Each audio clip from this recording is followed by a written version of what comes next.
All right, you guys, it is Courtney back from Willow's Bloom, and today we are going to be doing the assessment of the full moon in Virgo, which is happening on March 17th. So let's go ahead and dive right in.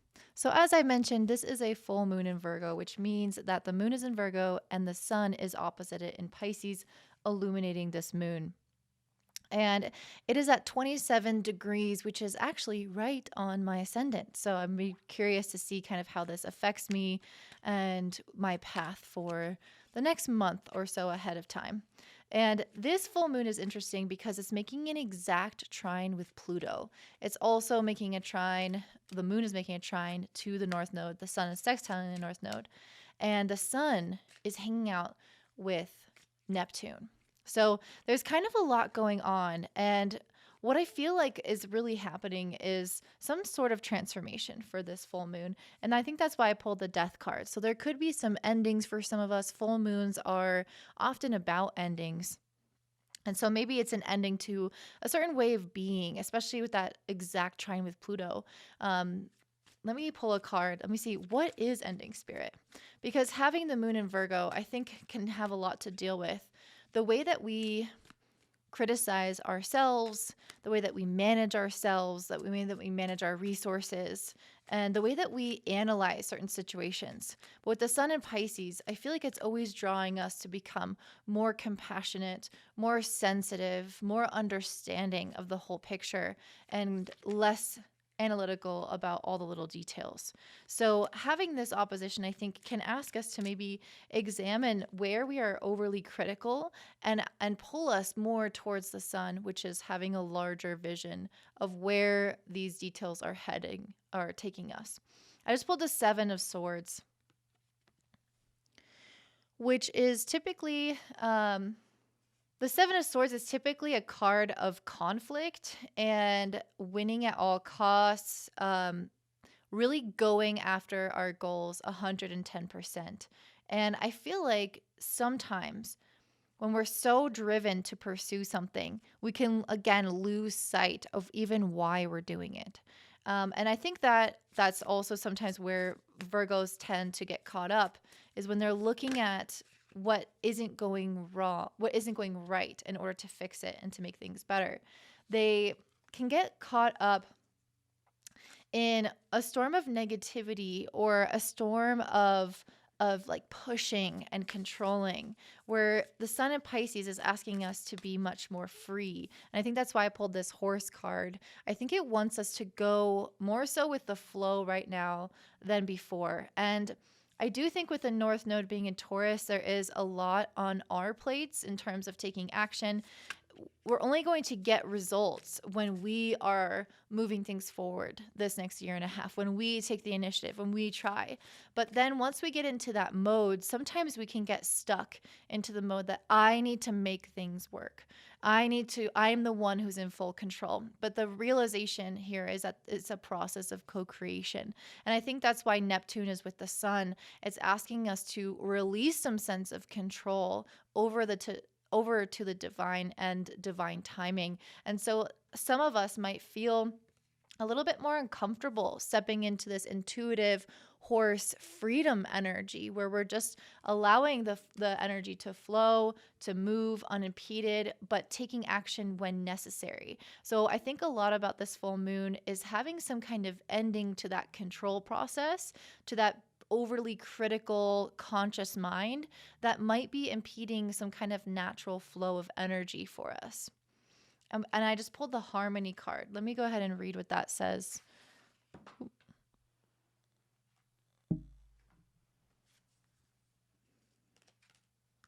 Harmony.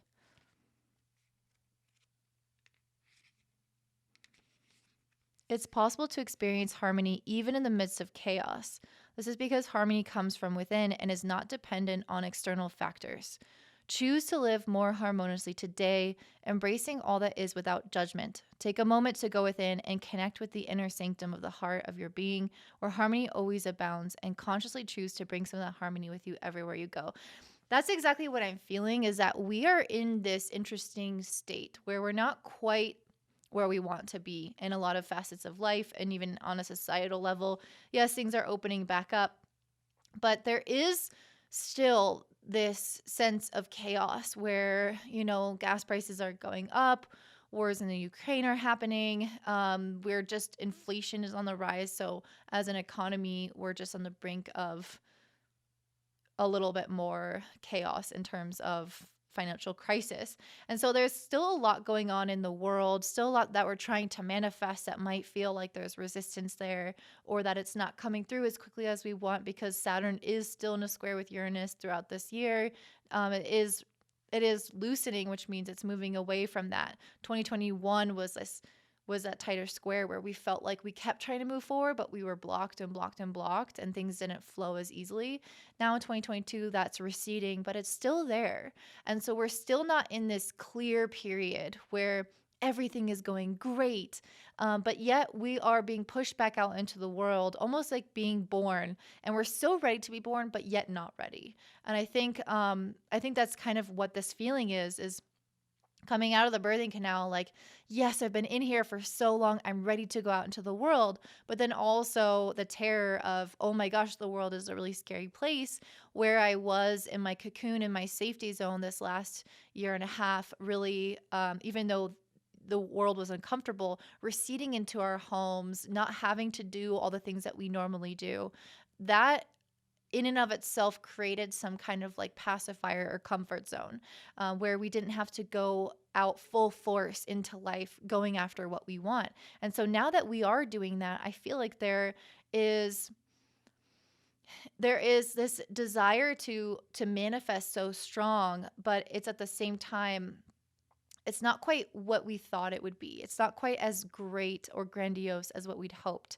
And so now we come at this with maybe more discord or more agitation, and wanting to be somewhere else and wanting the world to be a different place, but it's not. And I think that this full moon in Virgo is asking us to release a lot of that control and expectation, because that's what I feel like Virgo can do. It can perfect something by having high standards, high ideals, and by doing its best to control the environment as much as possible in order to create that perfect standard.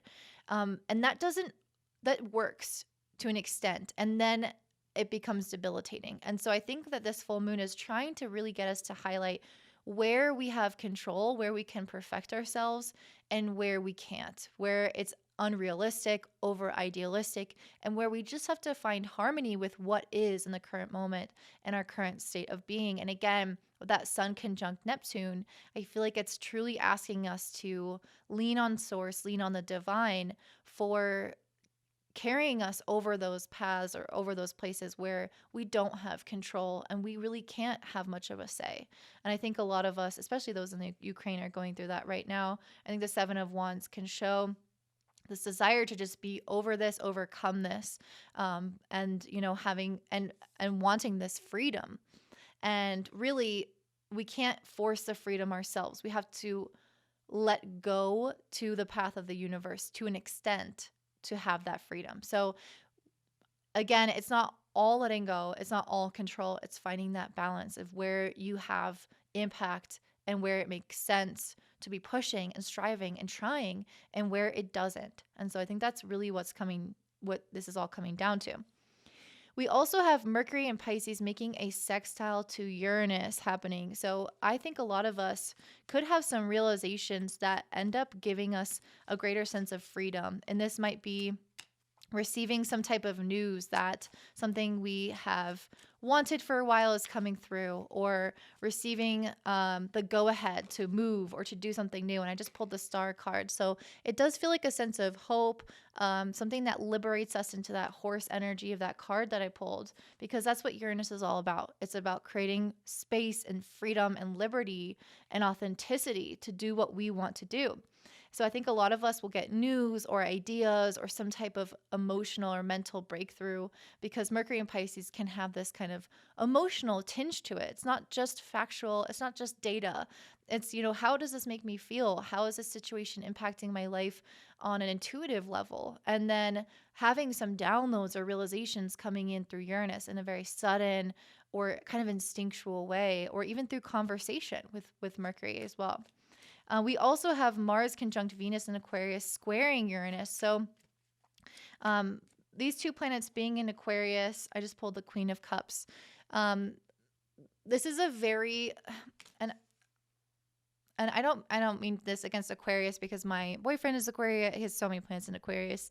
Um, but there is a detachment, and I have seen people argue against this. Oh, I'm not detached. I feel very deeply, blah, blah, blah. And I do believe that. I do believe Aquarius people feel very deeply. But whenever Mars and Venus are in Aquarius, there is some level of, wanting the best for everyone, but not being super emotionally invested in like each and every relationship. It's kind of like, I don't know, when I see Aquarians, a lot of times I see them removing themselves from situations and kind of just focusing on themselves, but then always being interested in the collective and how everyone is doing and the well being of everyone else. So there is this interest in the well being of others, but the one on one emotional investment and really sitting them and walking them through each stage or phase of emotional processing is not there as much.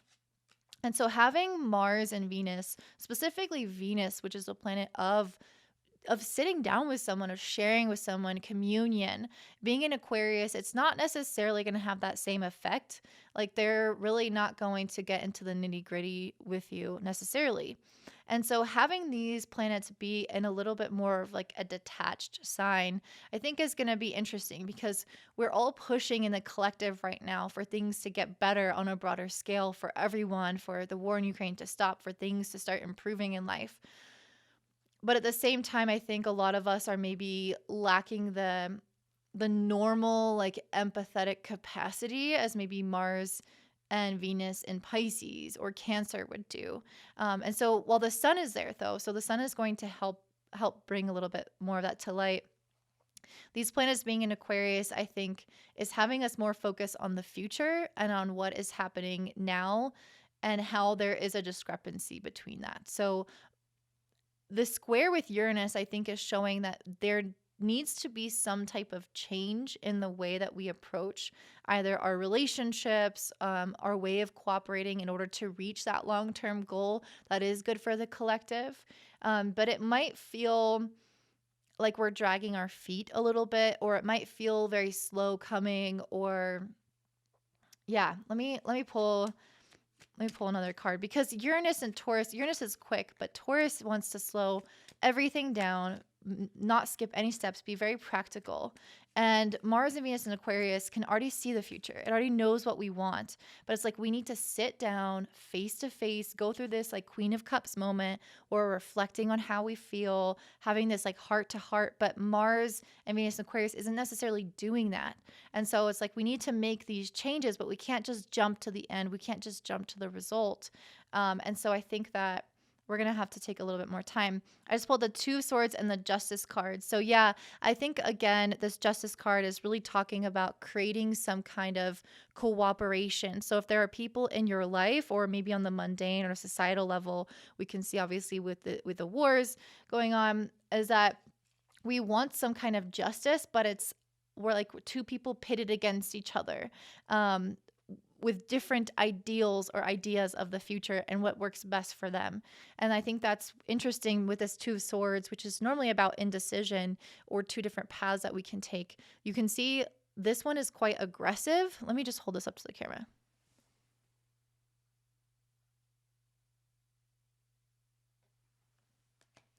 And it shows like these people fighting and going neck and neck. So I really see this one as, when I look at the artwork, to me, it talks more about dispute. But I feel like what it's saying is that this dispute with someone has two different paths that we can take. The ultimate outcome that we're reaching for is justice. And so I think that we're going to be asked to embody more of this Queen of Cups energy, which is where the sun being in Pisces conjunct Neptune is going to bring us to the state of more emotional connection and awareness instead of just like, what is the goal? What do we want long term? How do we make that happen in a logical way? How do we really connect emotionally to diffuse the situation, disarm the situation, and give it what it needs emotionally in order to actually achieve those long-term goals? And so this is definitely on a personal level I'm talking about. So if you are having kind of strife in your life, I can see this being a time of conflict resolution. But again, with Mars and Venus and Aquarius squaring Uranus, this has to come through some level of change where we can't just focus on that goal. We have to really connect in our hearts with what is going to make that happen. Last thing I want to talk about, which I don't want to get super into because I want to make a whole video about it, but Jupiter is conjunct Neptune 5 degrees and applying. So Jupiter being a little bit of a slower moving planet means it's going to take some time before it's exact. So it might not be like super felt at this time. I don't want to go super into it, but Jupiter Neptune can be really beautiful, but it can also kind of exacerbate a situation in which we lack clarity. It can make us feel even more confused. So if there is some kind of conflict, we might feel a little bit uncertain of the way out of the conflict. We might feel more compassionate, like we have a connection with a larger purpose or a higher mind or what we're striving for. But at the end of the day, we might again kind of lack the tangible steps in order to achieve that. And I think that's why I was talking about the Queen of Cups, because this is the first tangible step, is connecting emotionally with that person or with this thing in order to resolve that conflict. And I think, yeah, Jupiter can help us move through this process, although it can create even larger discrepancies between what we think is happening and what is actually happening. So that's, I think, the biggest thing to really look out for during this time is just being really unclear and then really thinking that things are clear or you have an idea of what is going on. So that's something I wanted to warn against. But again, I'm going to make a whole video about that. This is actually a really big deal in astrology to have Jupiter conjunct Neptune, both in Pisces, both in signs that they rule, that they feel confident in. It can be extremely spiritual alignment. So I think that is ultimately going to help us during this time to transcend, with the sun in Pisces as well, to transcend the material matter, this like criticalness that happens with Virgo, the butting heads, the not seeing eye to eye, or being hard on ourselves. If this is totally personal, this is all within that's the same thing. You need to connect more with your compassion with yourself, your love with yourself, instead of just, I want this long-term vision. This is what's best for me. Let me bulldoze myself to get there. That's more of detached energy that can sometimes come from Aquarius and Virgo combined. No, what we really need is to step deeply into this Pisces energy and focus on the long-term goals, but with compassion and self-understanding. So that is what I'm saying for the Virgo full moon. Let's go ahead and jump into it for all of the rising signs. All right, and up first we have my beautiful Aries rising. So for you guys, this full moon is happening in your 6th house, which means that the sun is currently in your 12th house. So if you are feeling a little bit more tired, a little bit more confused, questioning things a little bit more in your life, that's normal because the sun is in your 12th house. So it's a time of a little bit more of an energy drain or lack of clarity about what's going on in some areas of your life. Having a full moon in the 6th house can indicate, especially with this an exact trine with Pluto on the 10th, can indicate some type of transformation within the workplace, as well as maybe your like idea of what you're trying to achieve, your relationships within the workplace, your relationships with your coworkers, as well as the higher ups. Some of those could be undergoing some type of metamorphosis through this time. This moon is also trining the North Node in the 2nd house. So, and I just pulled the Wheel of Fortune card. So I feel like whatever changes are happening, though they may be slight or under the surface, can ultimately lead you to greater self-confidence and independence and a shift of the fortune into something more favorable. So if you might be improving your relationships with those that you work with, or you might be stepping into a more peaceful time in terms of those that you work with. And if it's not related to work, it could be something related to any kind of responsibilities or health that you are in charge of. So some day-to-day things shifting so that you become stronger, so you become more stable, some kind of responsibility that doesn't drain you as much, although the sun is in your 12th house. But I feel like you'll maybe have some realizations or changes or awakenings or shifts that eventually lead you to becoming much more stable and strong and energized after the sun moves into your 1st house specifically. The sun is also, oh, that was a lot. Okay. The sun is also conjunct Neptune in the 12th. So you guys might have really heightened dreams right now, really strong intuition. So if you're getting some ideas of things coming in, or you're getting some information through your dreams, I would definitely recommend to pay special attention to those, because you can be receiving some kind of communication there. I just pulled the Queen of Swords in reverse, the Six of Wands in reverse, the Eight of Wands in reverse, the Sun, and the Ace of Wands. Okay, so I feel like there's something that you that you've wanted recognition for that you haven't gotten recognition for, or vice versa, where you like don't want to be seen in some kind of capacity within the workplace, especially. And with the Queen of Swords, I feel like there's almost like a hiding energy. Like, I don't want to talk about this. I don't want to be seen. I don't want to escalate the situation with the Eight of Wands in reverse. Like, I want to slow things down. I don't want things to keep progressing in this chaotic manner. I want to just focus on myself with the Sun card and the Ace of Wands.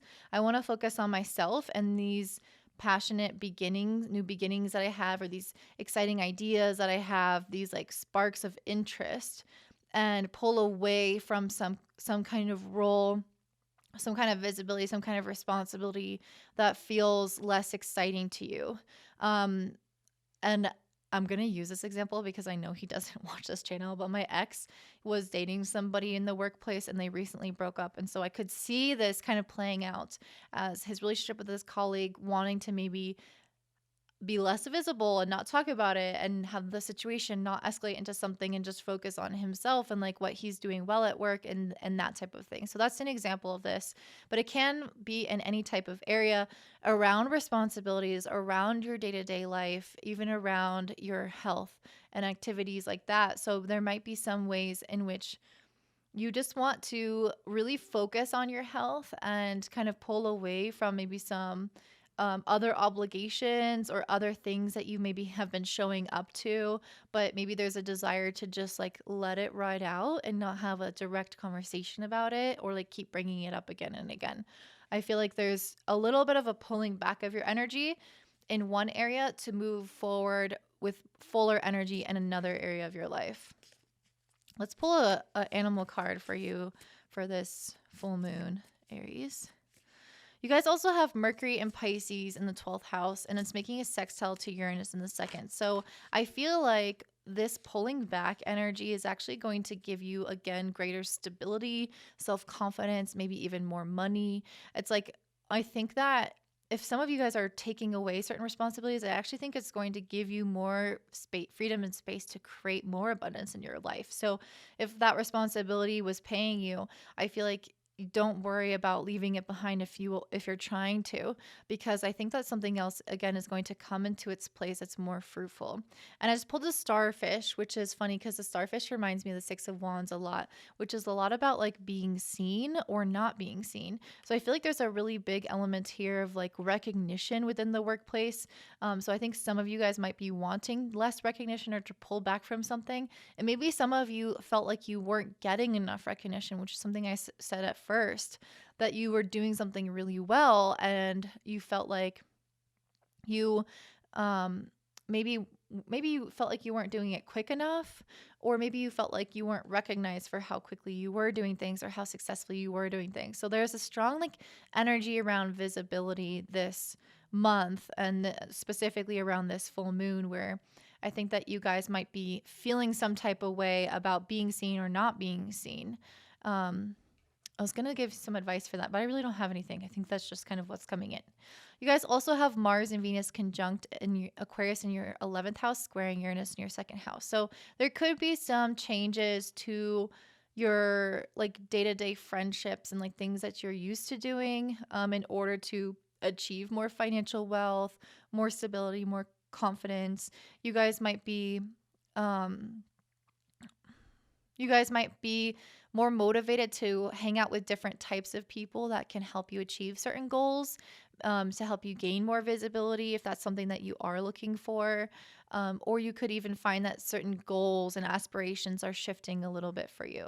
The last thing I'll say is that you have Jupiter conjunct Neptune in the 12th, which is an extremely spiritual energy. And it's crazy. I just pulled the Harmony card again, which is the one that I pulled for the overview. So I think that this is telling you to definitely allow yourself to find some level of comfort and peace even amongst discomfort. So if you are pulling back from something or someone, or there are changes that feel a little bit scary, I feel like this Harmony card is saying that you're protected, you're taken care of, and the most important thing that you can do right now is manage your mind and your energy and your emotions to show up as your best self throughout this process. So I think that's what the Harmony card is saying, is that ultimately all this is going um, to turn around into a harmonious and positive event, especially with this Wheel of Fortune card.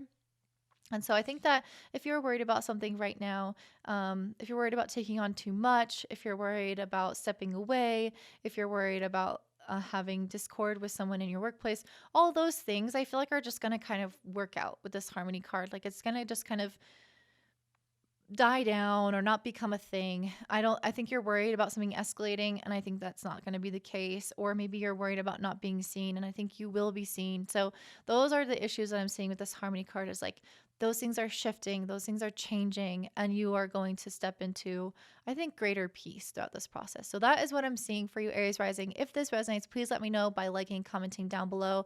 If you want to learn astrology with me, if you're enjoying this kind of stuff, then definitely check out the North Node Society, which is my membership, in the description box below. I'm actually doing a call tonight on Neptune, and I'm going to look at it in all the signs and houses and aspects, and it's going to be super fun and interesting. And also, if you just want an astrology reading, if you want me to just give it to you through Synastry or your personal chart, then you can go ahead and book that in the description box down below. I hope you guys have a great day. Bye. All right, up next we have my beautiful Taurus rising. So this full moon in Virgo is happening in your 5th house, which means the moon's in Virgo in your 5th and the sun is illuminating it opposite in Pisces in your 11th house. I just pulled the Page of Swords in reverse and the Death card in reverse. So definitely for you, Taurus, I just read the word Virgo. So for you, Taurus, usually when I see some kind of full moon in the 5th house, I feel like because it's making a trine to the ascendant, at least a sign-based trine, it's usually something that comes about much more positively or is experienced with less intensity. So if there is something difficult at this full moon, it's almost like we are more open to it. It's like, I think that's why the Death card is in reverse. Because I feel like, I think traditionally the Death card in reverse is about resisting some kind of transition, and maybe that's true for some of you. But I actually feel intuitively that it's more so about you choosing some type of change or transition in your life, especially because this moon is an exact trine with Pluto in the 9th, which I think is giving you some sense of optimism and hope and realization that you are transforming for a higher good, for something better, to evolve into a new way of being. And it's also trining North Node in your 1st house. So it's like very intrinsically felt that this is a time for your soul to evolve. And so I feel like with the Death card in reverse, you guys are stepping into a new sense of self.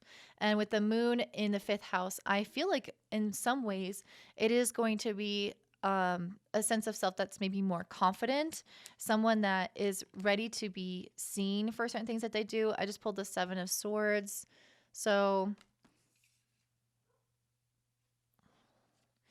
maybe there is also more confidence that help come out in your boundaries. And I think that's a lot with the 7 of Swords and now the Page of Cups. Like you really honoring your emotional nature, your creativity, your intuition, and setting up boundaries that honor that. So not just saying like, oh, I'm going to practice today and then kind of because I feel inspired and then kind of like let things taper off. I feel like there is some sort of discipline or boundaries or consistency coming in here that's helping you really shift in some way in your life. And the first card that I pulled was the Page of Swords in reverse. So the Page of Swords upright, I feel like, is really adaptable, really open to new ideas.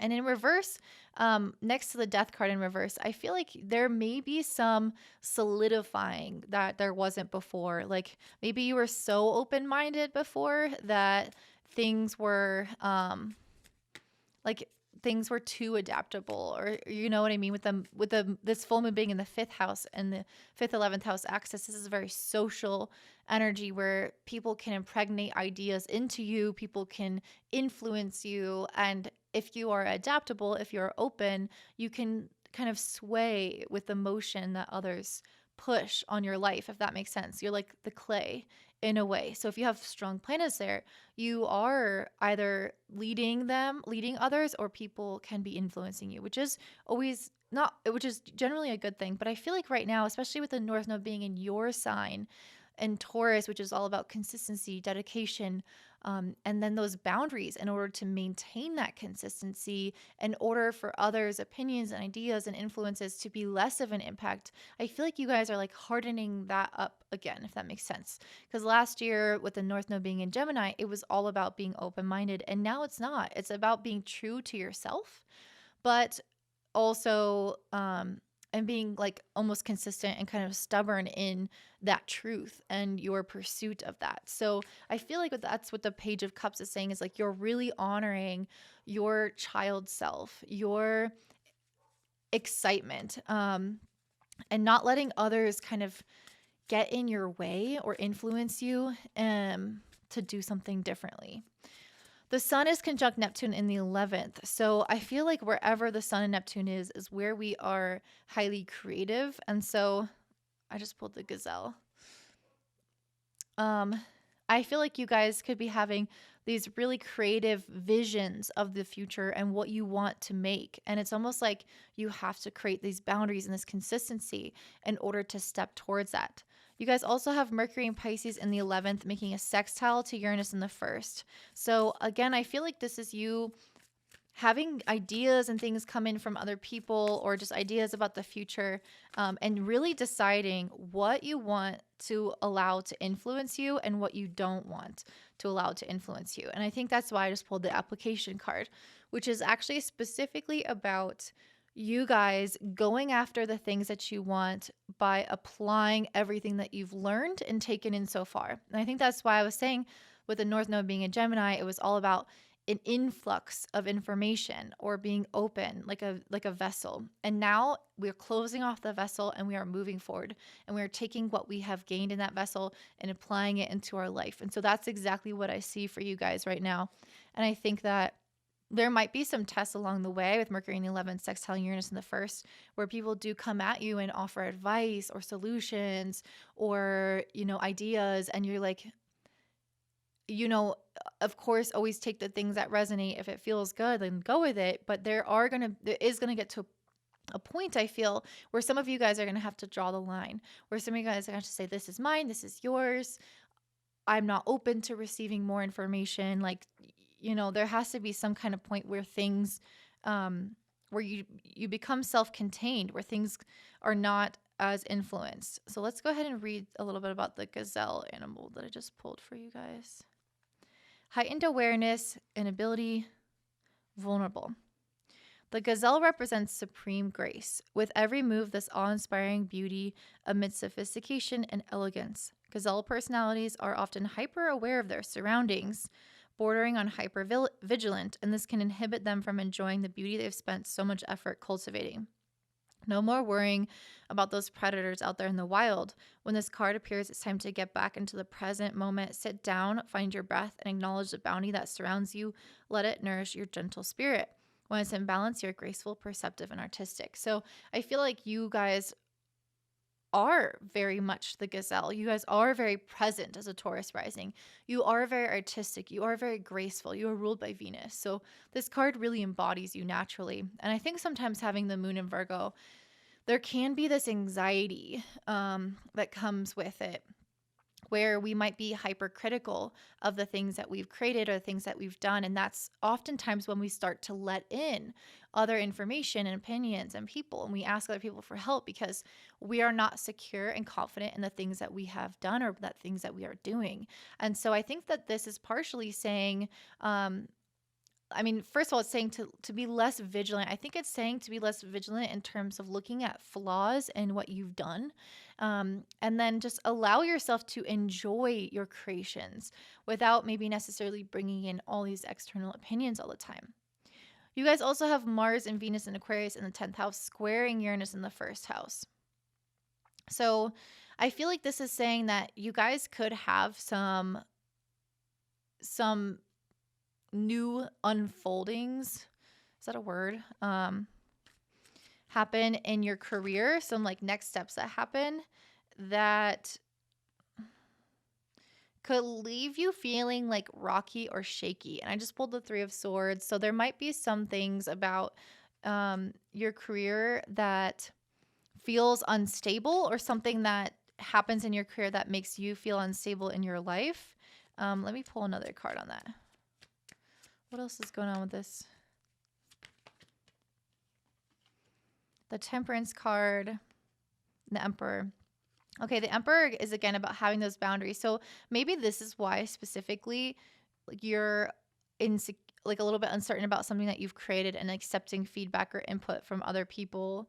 Or even this could be around your children, like some issues coming up with your children that leave you like questioning yourself and questioning your authority. And so you like look to the outside for some other opinions, but that's really not what this is about. It's about hardening those boundaries and going within and recognizing that even if something is a little bit off right now and that's why you're being critical or that's why you're feeling uncomfortable, that's all a part of this process. With this Temperance card, this process of healing and soul I want to say soul retrieval. It's like connecting with this soul, understanding the soul. It's just a part of your life's evolution and purpose. And so I think that what it's saying is that you're just meant to go within and heal and trust yourself.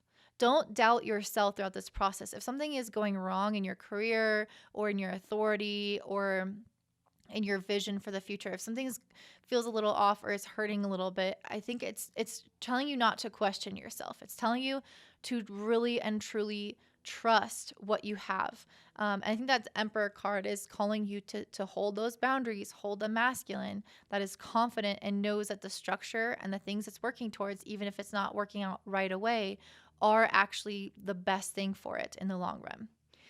The other thing I noticed about this Emperor is that it's holding the trident, and that is representative of the Neptune energy that we are experiencing strongly at this time. Neptune with the Sun in the 11th, and also Jupiter and Neptune in the 11th.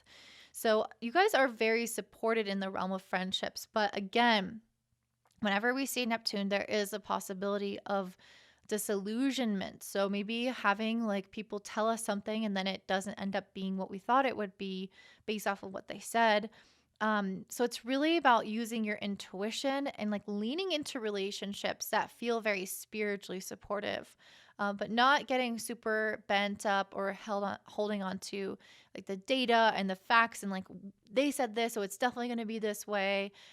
Just allowing people to like support you through love and energy and compassion and spirituality or even creativity, but not so much having them like guide you. If you're looking for advice, like again, not having them guide you in a practical materialistic way. You already have that down, but allowing them to support you in other ways that is more spiritual and energetic and creative, as I've mentioned, is going to be the solution for that. And I think you guys will feel really loved in that process. So that is what I'm seeing for you, Taurus Rising. If that resonates, please let me know by liking, commenting down below. If you want to learn astrology, if you're interested in learning more about Neptune, I'm actually doing a webinar on it tonight in my astrology membership, North Node Society. And if you want to, you can check that out in the description box below. I'll be going over Neptune in the signs and the houses and the aspects and all those beautiful things. And then I also do astrology readings. So if you just want it done for you, then go ahead and check that out as well in the description box below. I do have a sale going on right now in March, and I think I'm going to end it definitely by the end of March. So if that's something you're interested in, check that out. And I hope that you guys have a beautiful day. Bye. All right, and up next we have my beautiful Gemini risings for this Virgo full moon.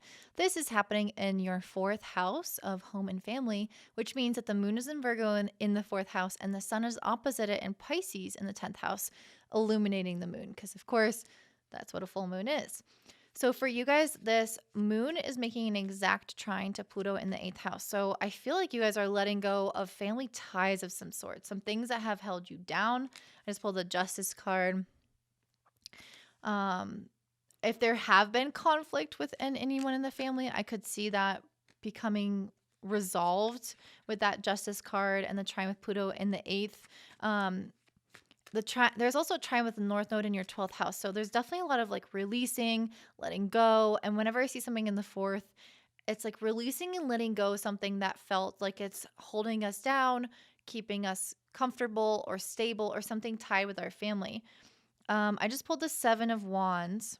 Yeah, the Seven of Wands is an energy of combating what isn't working, combating a situation to get what you want, really maybe even being like a little bit caught off guard. And so I feel like there is some kind of tension happening here. And then I just pulled the Two of Pentacles in reverse. So maybe some of you guys have a lot of things that you're trying to manage right now, a lot of priorities in your life. With the moon in the fourth, the sun in the 10th, you might have this push and pull between dealing with things within the home, internally, emotionally with your family, and then also needing to go out into the world and make a name in your career. And so you might feel like this push and pull between, I'm dealing with a lot internally, but I also need to be out there. I also need to have this face that I'm shining to the world. And I think that you guys are, again, going through like some deep emotional processing that does have to do with some kind of family conflict that could have been, it created conflict within you, or could have been family conflict that's going on right now, or it could have been just family issues and family drama and things like that from the past that you guys are processing now. But I feel like you are trying with North on the 12th to transcend whatever this is, to stop some kind of like family cycle or family karma that's going on. And with Pluto in the eighth, it could be largely some kind of like secretive endeavor. Like it could have been this. First of all, this could be something that you do more so in secret. And second of all, this could be something that is like something that wasn't really visible to you for a long time. Like maybe you just have been going through something, like maybe your family, a lot has been going on with your family, but it's not necessarily been something that you talk about or that you were fully aware of. And now recently it's come to light. And now you're like, oh, this is the full extent of this conflict or this issue that I've been having tied to my family or tied to my past. And so I think a lot of that is what you're dealing with right now, and then also having to simultaneously go make a name for yourself out in the world. But the sun is conjunct Neptune in the 10th, so I think that this also can lead you to feeling like you're not fully clear about what that is in the world, where you're making your stamp or your mark. You might feel like this is a little bit more confusing. You might feel really intuitively guided, very spiritually guided, but at the same time lacking clarity about what those next steps are and how you're really going to make your impact. I also pulled the Phoenix card, the Sea Serpent. So I feel like those are related. And then the Peacock and the Eagle. So very interesting that I pulled so many bird cards. So a lot of freedom, I think, is ultimately coming from this transit for you guys. And with the Phoenix and the Sea Serpent, again, I feel like you guys are ending some kind of like family karma wheel. This cycle of things that have been going and going and going. I feel like you guys are finally burning it and putting an end to it and rising from the ashes of that situation and having some kind of inner awakening. Maybe again, I feel like you guys are realizing things about your family that you haven't seen or recognized before, and it's leading to these like mini awakenings within you that can allow you to then use up this energy that you may have unconsciously been devoting to those internal situations or to suppressing it or whatever. It's like I think you're gonna have this like reservoir of energy now that's coming from, having resolved some of those issues or having more clarity around those issues. And I think it's going to lead to greater freedom with this Eagle card. I think it's going to leave you feeling lighter, more aware. You're flying in the sun. So it's like you have this clarity about your life right now. Not necessarily the direction, like I was saying, in your career. I think that's maybe a little bit unclear, but it's like the internal light is there. And it's you're becoming much more aware of yourself, aware of your reactions, where they're coming from, where they're stemming from the past, and how it might tie to your family. And with this peacock card, I feel like you're taking these really difficult experiences and turning them into something beautiful. Because I'm pretty sure that peacocks can digest like rocks and shit. And so I feel like they have this capacity to digest these really difficult past experiences and make them into something useful for us, make them into something that, again, is helping us transcend our current reality. And so I feel like you guys are having a lot of that come through. And I just pulled the Ascension card. Absolutely. I feel like that's exactly what I was saying. You guys are having some form of enlightenment that is leading to healing, to growth, to releasing. And what does that do? The lighter you get, the more you ascend. And so I feel like that's exactly what's happening here. You guys also have Mercury and Pisces in the 10th house, making a sextile to Uranus in the 12th. So I feel like a lot of these things that you are releasing, letting go of, and ultimately freeing up is going to help you connect more deeply with a soul mission that you've come here for. I think you're going to be more guided through your intuition than ever before because you are connecting more deeply to yourself without all these layers of confusion and self-delusion and lies and deception or suppression that could have been there, again, weighing you down, that were things from the past. So I feel like you guys are, your intuition is on point right now. Again, I don't know if that necessarily translates into clarity about the next steps, but it is going to feel like I know where I am right now. I know more or less what I want to be doing. So now I just have to kind of flow, or maybe I know where I am right now and I know what I'm gifted at. So now I just kind of have to flow. So that'll look different for everyone, but it's really about trusting the process, I think, now more than ever. And you are being really supported. And again, the more you release at this time, the greater you will feel that support from the universe. You guys also have Mars and Venus and Aquarius in the 9th house, making a square to Uranus in the 12th. So there might be times when like you really want to have that clarity. You really want to have control over the narrative and knowing like exactly where things are going and why you're doing what you're doing. But with the square to Uranus, I feel like to an extent, it's asking you to give up some of that control. I just pulled the Knight of Cups upright and the King of Wands reverse. So maybe for some of you guys, this could even directly talk about like relationships and the direction of certain relationships. As I said that, my boyfriend just started calling me.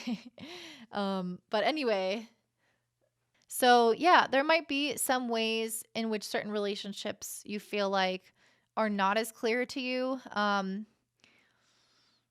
What is this King of Wands reverse? That's interesting. I don't want to go too on about this because there's not really a bunch of stuff going on in the astrology around relationships. I just wanted to see the Hermit. Okay, so I think that a lot of this inner work that you guys are doing is actually helping you connect much more deeply within your relationships. I think the King of Wands being in reverse, normally the King of Wands is really proud and really confident and just going after what it wants. And maybe there are certain elements of this that actually are bringing up insecurities within you, that you have to face. And so you might not be as proud and as confident and as sure of yourself as usual, but what you're actually doing is removing those layers and becoming more vulnerable and more connected in the heart center. So even though you might not have this like tough, fiery exterior as you usually do, ultimately it's going to help you connect more deeply with those around you. And it's a good thing to kind of let that guard down, let those insecurities come out and process them, so that you can, again, be more vulnerable. You guys also have, lastly, Jupiter conjunct Neptune in the 10th house. I do want to pull a card for this as well. I just got the King of Cups.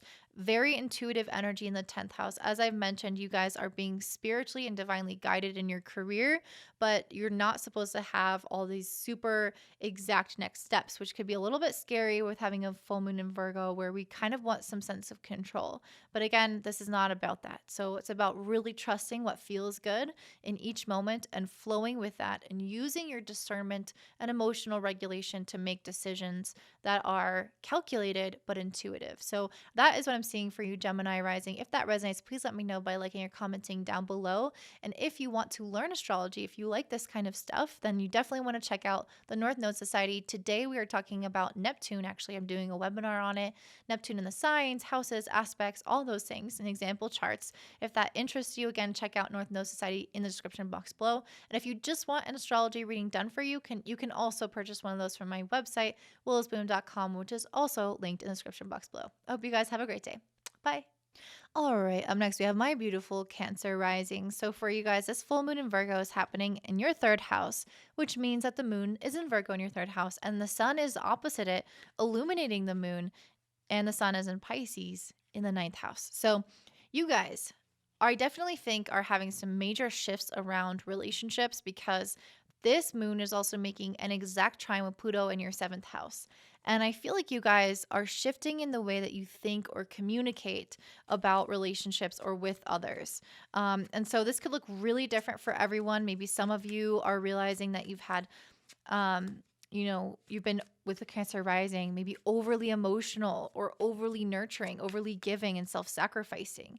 Or maybe some of you realize that you've been attracting clients in the wrong way and that you need to market yourself differently because seventh house is also about clients. The Queen of Cups here, again, a lot about emotional maturity, an intuition, connectedness, but not letting your emotions get the best of you, which sometimes having heavy Cancer energy, you can just feel things so strongly, and they can impact you in a really, really deep way, but maybe you don't always want that. Maybe it's not always the best thing in that situation. And so I think that the moon in Virgo is going to help you have a little bit more discernment around that, especially in relationships and communication. The next cards I pulled are the Seven of Cups in reverse and the Ace of Swords upright and the Judgment card in reverse. So I think that you guys maybe with this Judgment card in reverse and with Mars and Venus and Aquarius in the 8th house squaring Uranus in the 11th house, I do feel like you guys are experiencing maybe a little bit more like self-criticalness. Moon and Virgo in the third house can kind of highlight this tendency to maybe over worry or over analyze things and the way that they come across. And so I feel like this is really telling you to manage your mind and emotions because those are very deeply connected. I'm actually writing a book about this right now. It's really obvious to me that when we go into these kind of thought cycles, we are allowing ourselves to invest emotionally into a certain thought. And when it's negative, when it's self-critical, we're allowing ourselves to invest more and more into a negative emotional reaction to things. And I am guilty of this very much so. And so I feel like you guys are maybe being confronted with the Ace of Swords, being confronted with this aspect of the self where you might be overly critical, have self-doubt, over-analyzing. And that I think can fall into your relationships a lot. Like the way that you talk to yourself and treat yourself is going to affect your relationships. Whether it's direct or indirect, it's going to affect the way you feel, the way you come across, your energy, and that affects your partners, your friends, the people that love you. They feel your energy and your aura. And with the moon trining Pluto in the 7th and the North Node in the 11th, this moon is truly all about its effect on other people. And that's where the biggest shifts are going to be felt. But it has to come from within because that's where the third house is. It's internal. It's in our mind. It's in our thoughts. And I just pulled the card success. So I feel like you guys are successful, are going to be successful at helping yourself rewire some of these natural thought processes, some of these negative thought spirals that you're maybe stepping into. And you guys might also find specifically with the Seven of Cups in reverse. The first thing that it started to make me think of was addiction because the Seven of Cups is a card for Neptune. And I feel like the Seven of Cups in reverse is bringing clarity. Like stopping some addictive patterns or habits, things that were like blocking your view of clarity and self discernment. And with the Ace of Swords following that, I feel like you're becoming very discerning over where your mind has been getting the best of you. You've been judgmental of yourself. And I feel like because it's in reverse, I feel like you guys are starting to switch that narrative and think and talk to yourself differently. And I think the Sun and Neptune in the ninth house is really helping this. It's helping alleviate some pain or criticalness and giving you restored hope in yourself and faith in the universe. And so I think that this is ultimately, again, going to be extremely uplifting to your relationships, because these people, as I mentioned, are the ones impacted by the way that you treat and talk to yourself. And I just pulled the Earthworm card. The Earthworm card is interesting because it is a super basic card or animal. You know, the earthworm is very simple when we look at this compared to the elephant. You know, like there's a level of consciousness here that is lower or more basic, more instinctual or core to its being. So the earthworm to me is very important because it's going back to the basics. It's going back to the core of what really matters here. And that is the mindset and your emotions that are tied to your mindset. And so I feel like you guys are actually really working again on rewiring these super basic things like, oh, every day I get up and I eat this and I think this thought about myself. Let me stop myself. Is that the thought I want to think? Is that the thing I want to eat? Like really going back to those super basic core aspects of how you communicate to yourself and others and rewiring those foundations. And then once you do that, it's like your relationships can catapult into something much more successful. But I do think with Mars and Venus and Aquarius in the 8th house squaring Uranus in the 11th, there are going to be moments where your self-criticism, your self-doubt, your insecurities are affecting your relationships. And it's only by tackling those things head on, by looking at the core wound or the most basic instinctual need that is not being met, that your insecurities are trying to tell you to meet, or your insecurities are being scared that you're not going to get that met. It's super fundamental. That's the word, fundamental. So like really going back to what are my core needs? Like what is fundamentally off here?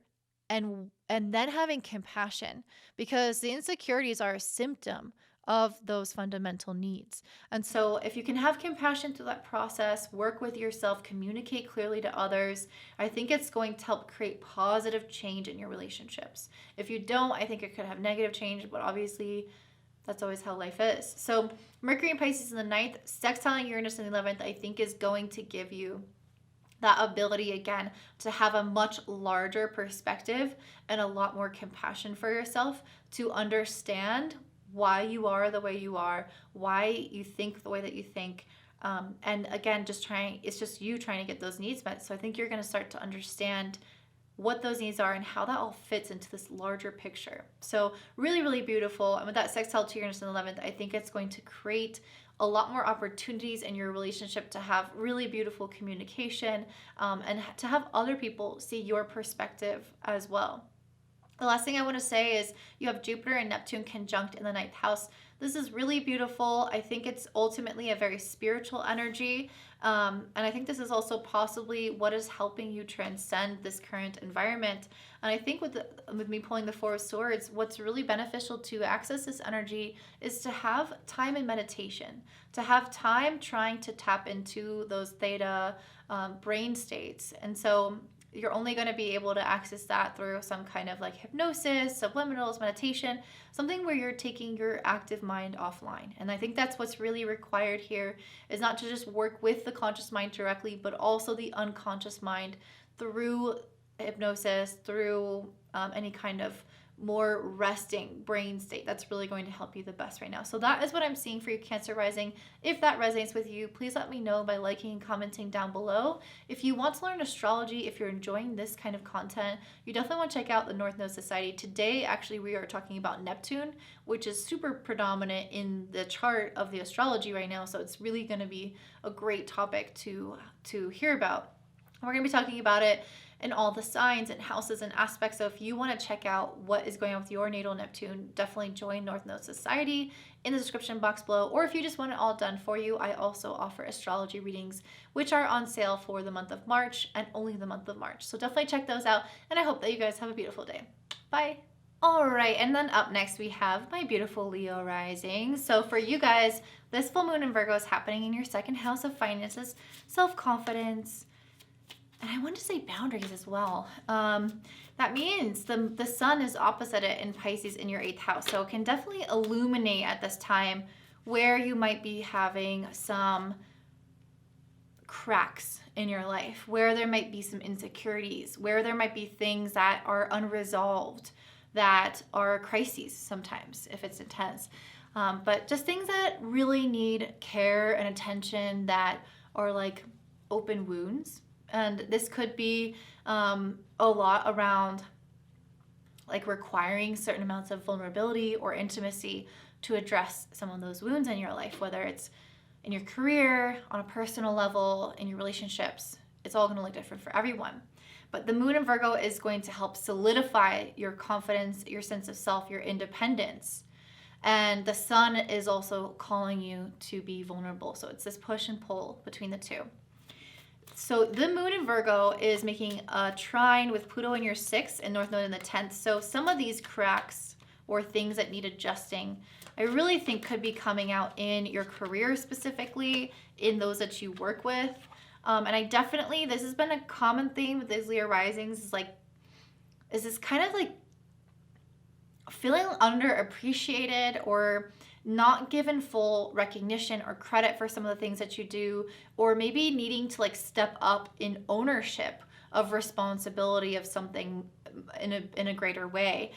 So all of those things have been really common themes that I've been seeing for the last like little bit with the Leo risings. And so I think that you guys are trying to commit to something really long term, because I just pulled the 7 of Pentacles and then the 6 of Swords in reverse and then the Page of Swords. So I definitely feel like you guys are having some kind of like realization that you want to be sticking with something. Like, I don't want to make changes. This is what I want to do.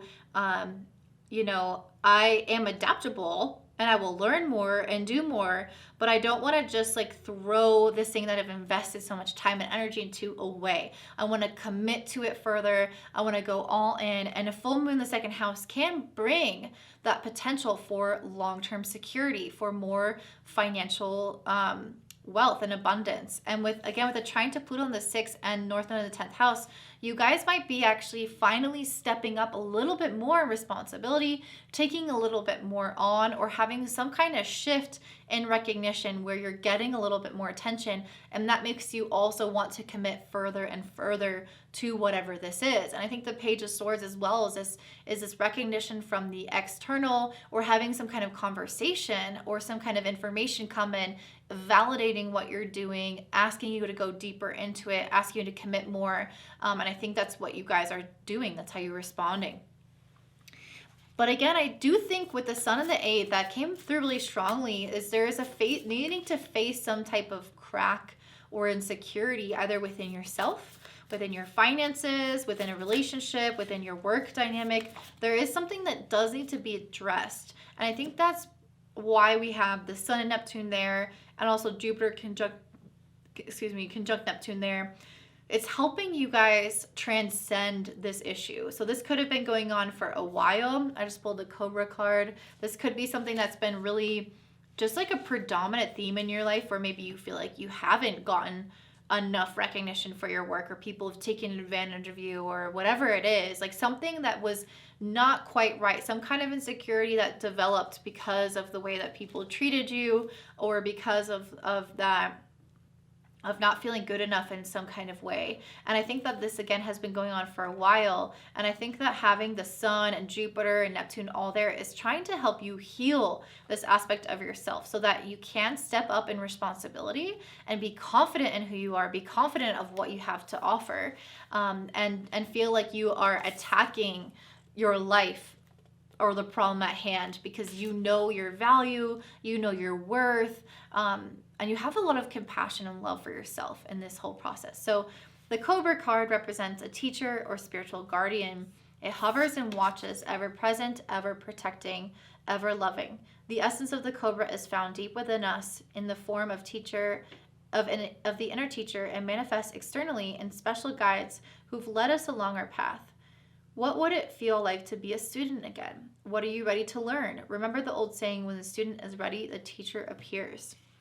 So there might be some humbling experiences in this process, or like where you have to learn something. There's another message I got with the insecurities and facing this head on, and maybe you need to take more agency and responsibility. There may be some things in your life where you do need to be a little, or where you may be a little bit humbled, where you might experience the need to take responsibility for something, to face up to something, even if it's the fact that you have let certain things slide, or maybe you have let insecurities get in the way of something. Whatever it is, I feel like you are facing it head on and you are owning up to something in a really beautiful way. I also think that humbling experience or nature is going to allow you then to become the teacher, because again, I think you have to step up in responsibility in this phase of your life. But I don't think it's just going to come. I feel like you have to like really face and address your own personal issues in order to be able to do that successfully. And that's why we have Mercury and Pisces in the 8th house making a sextile to Uranus in the 10th.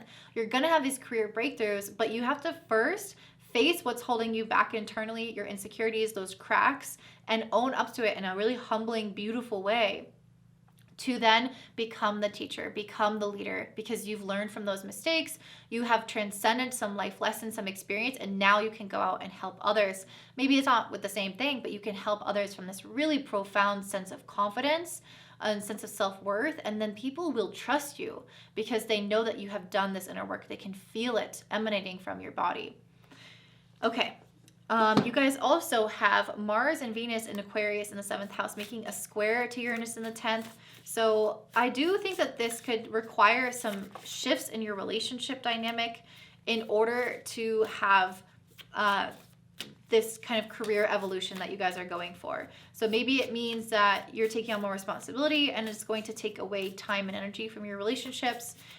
Or maybe you guys have to face your relationships in a different way that will then allow you to step up as a leader in your career. So again, maybe some of those insecurities you've experienced, maybe some of those cracks are things that you could have done better in your relationships, or ways that you can improve your relating to others. And so I think that this is saying that those changes the changes in your career and your relationships are intertwined. So as you improve your relationships, your career leadership will take off or will become easier for you. And then maybe as you go further into responsibility, you might not have quite as much time for relationships.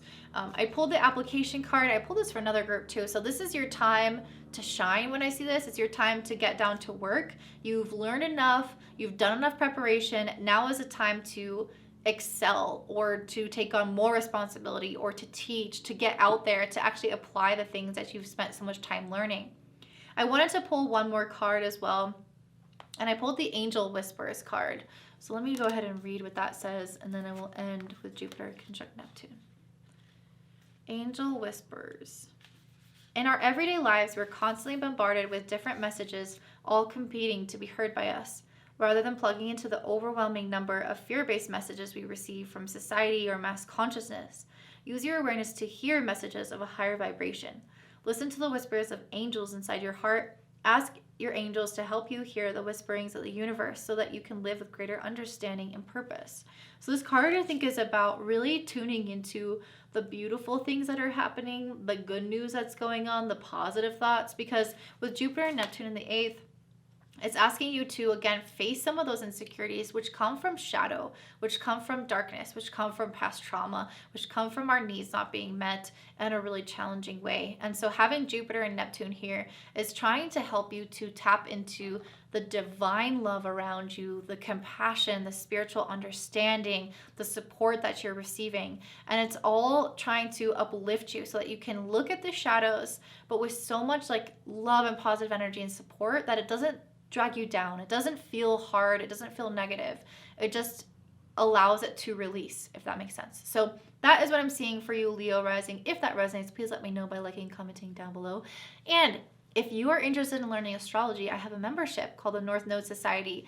And this month we are actually doing our call on Neptune, actually today and tomorrow. So if you're interested in joining us for that, and if you want to learn about Neptune in your chart, which is really predominant actually in the current astrology, so it's very helpful to learn about, then you're going to definitely want to check that out in the description box below. And if you just want astrology done for you, then you can go ahead and check out my readings in the description box below as well. And I hope you guys have a beautiful day. Bye. All right, and up next we have my beautiful Virgo rising. So this full moon is happening in Virgo in your first house. That means the sun is opposite it in Pisces in your 7th house of relationships. So whenever we see this, obviously it's going to have a larger impact on you. I feel called to pull an angel oracle deck card first and read that before we jump into anything else. I pulled Moving Towards the Light, number 32. Moving Towards the Light. I don't know if you can see that.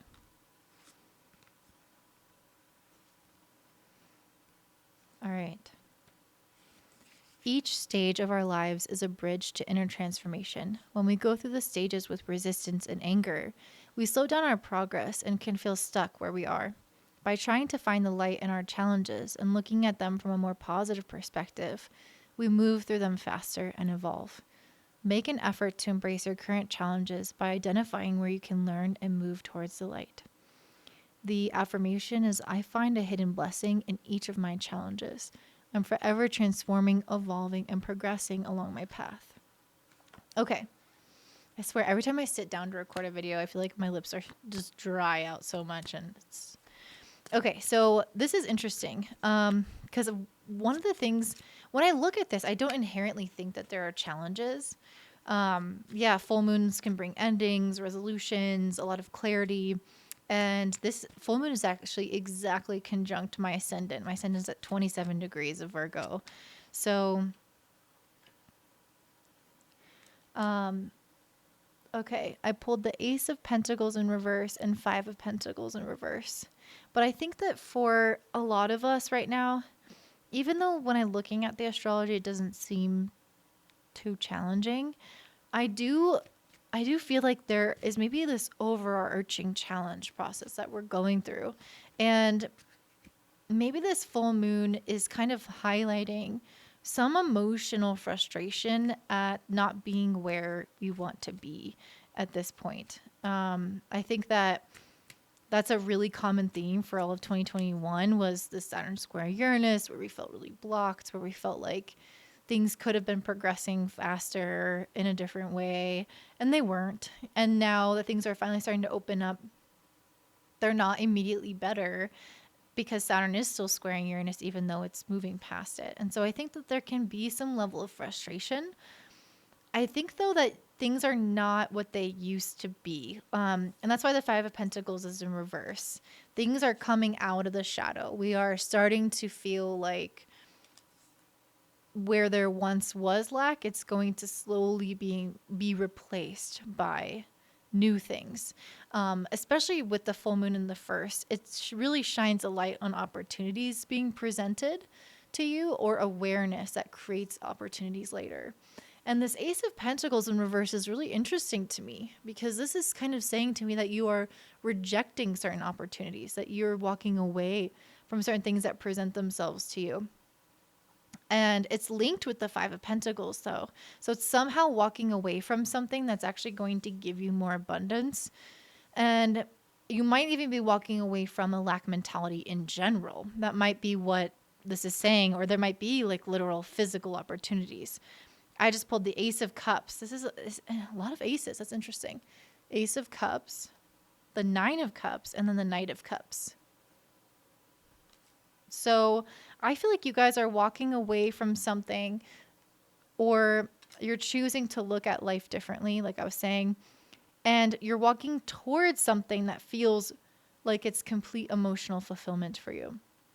With these 9 of Cups, this is like a sorcerer who's filling all these cups and doing her magic and spell work, and she's making her wishes come true through her own efforts. And that's what I feel like is going on here. I think you're given some kind of emotional awareness about yourself, because that's what this full moon is about. It's really opening us up emotionally and giving us awareness with the sun. And I think just being really in tune with yourself at this time is what is going to make your wishes come true, basically, with this Nine of Cups. This is super beautiful. Also, being next to the Knight of Cups, for some of you, there might be some kind of romantic interest in your life that does feel extremely emotionally fulfilling for you. So while you may be rejecting certain opportunities that come your way with this Ace of Pentacles, some physical, tangible opportunities, maybe a job offer, maybe a hangout with friends, different things that you put on your calendar, I think that that rejection is opening you up to have more time for the things that really fill up your cup. And if there is, again, if there is some love interest in your life right now, I could see that really flourishing and you being really romantically engaged, especially because the sun is in your 7th house. It is a time for you to be really focusing on relationships in a lot of ways, cultivating the ones that matter to you. And this moon is making a trine to Pluto in your 5th house of romance. So I feel like you guys are undergoing this larger transformation in your romantic life. And I think that this moon is a highlight of that, where you might be deepening your intimacy, deepening your understanding with someone, or even approaching your dating life and relationships in a different way, if that's something that you're currently pursuing.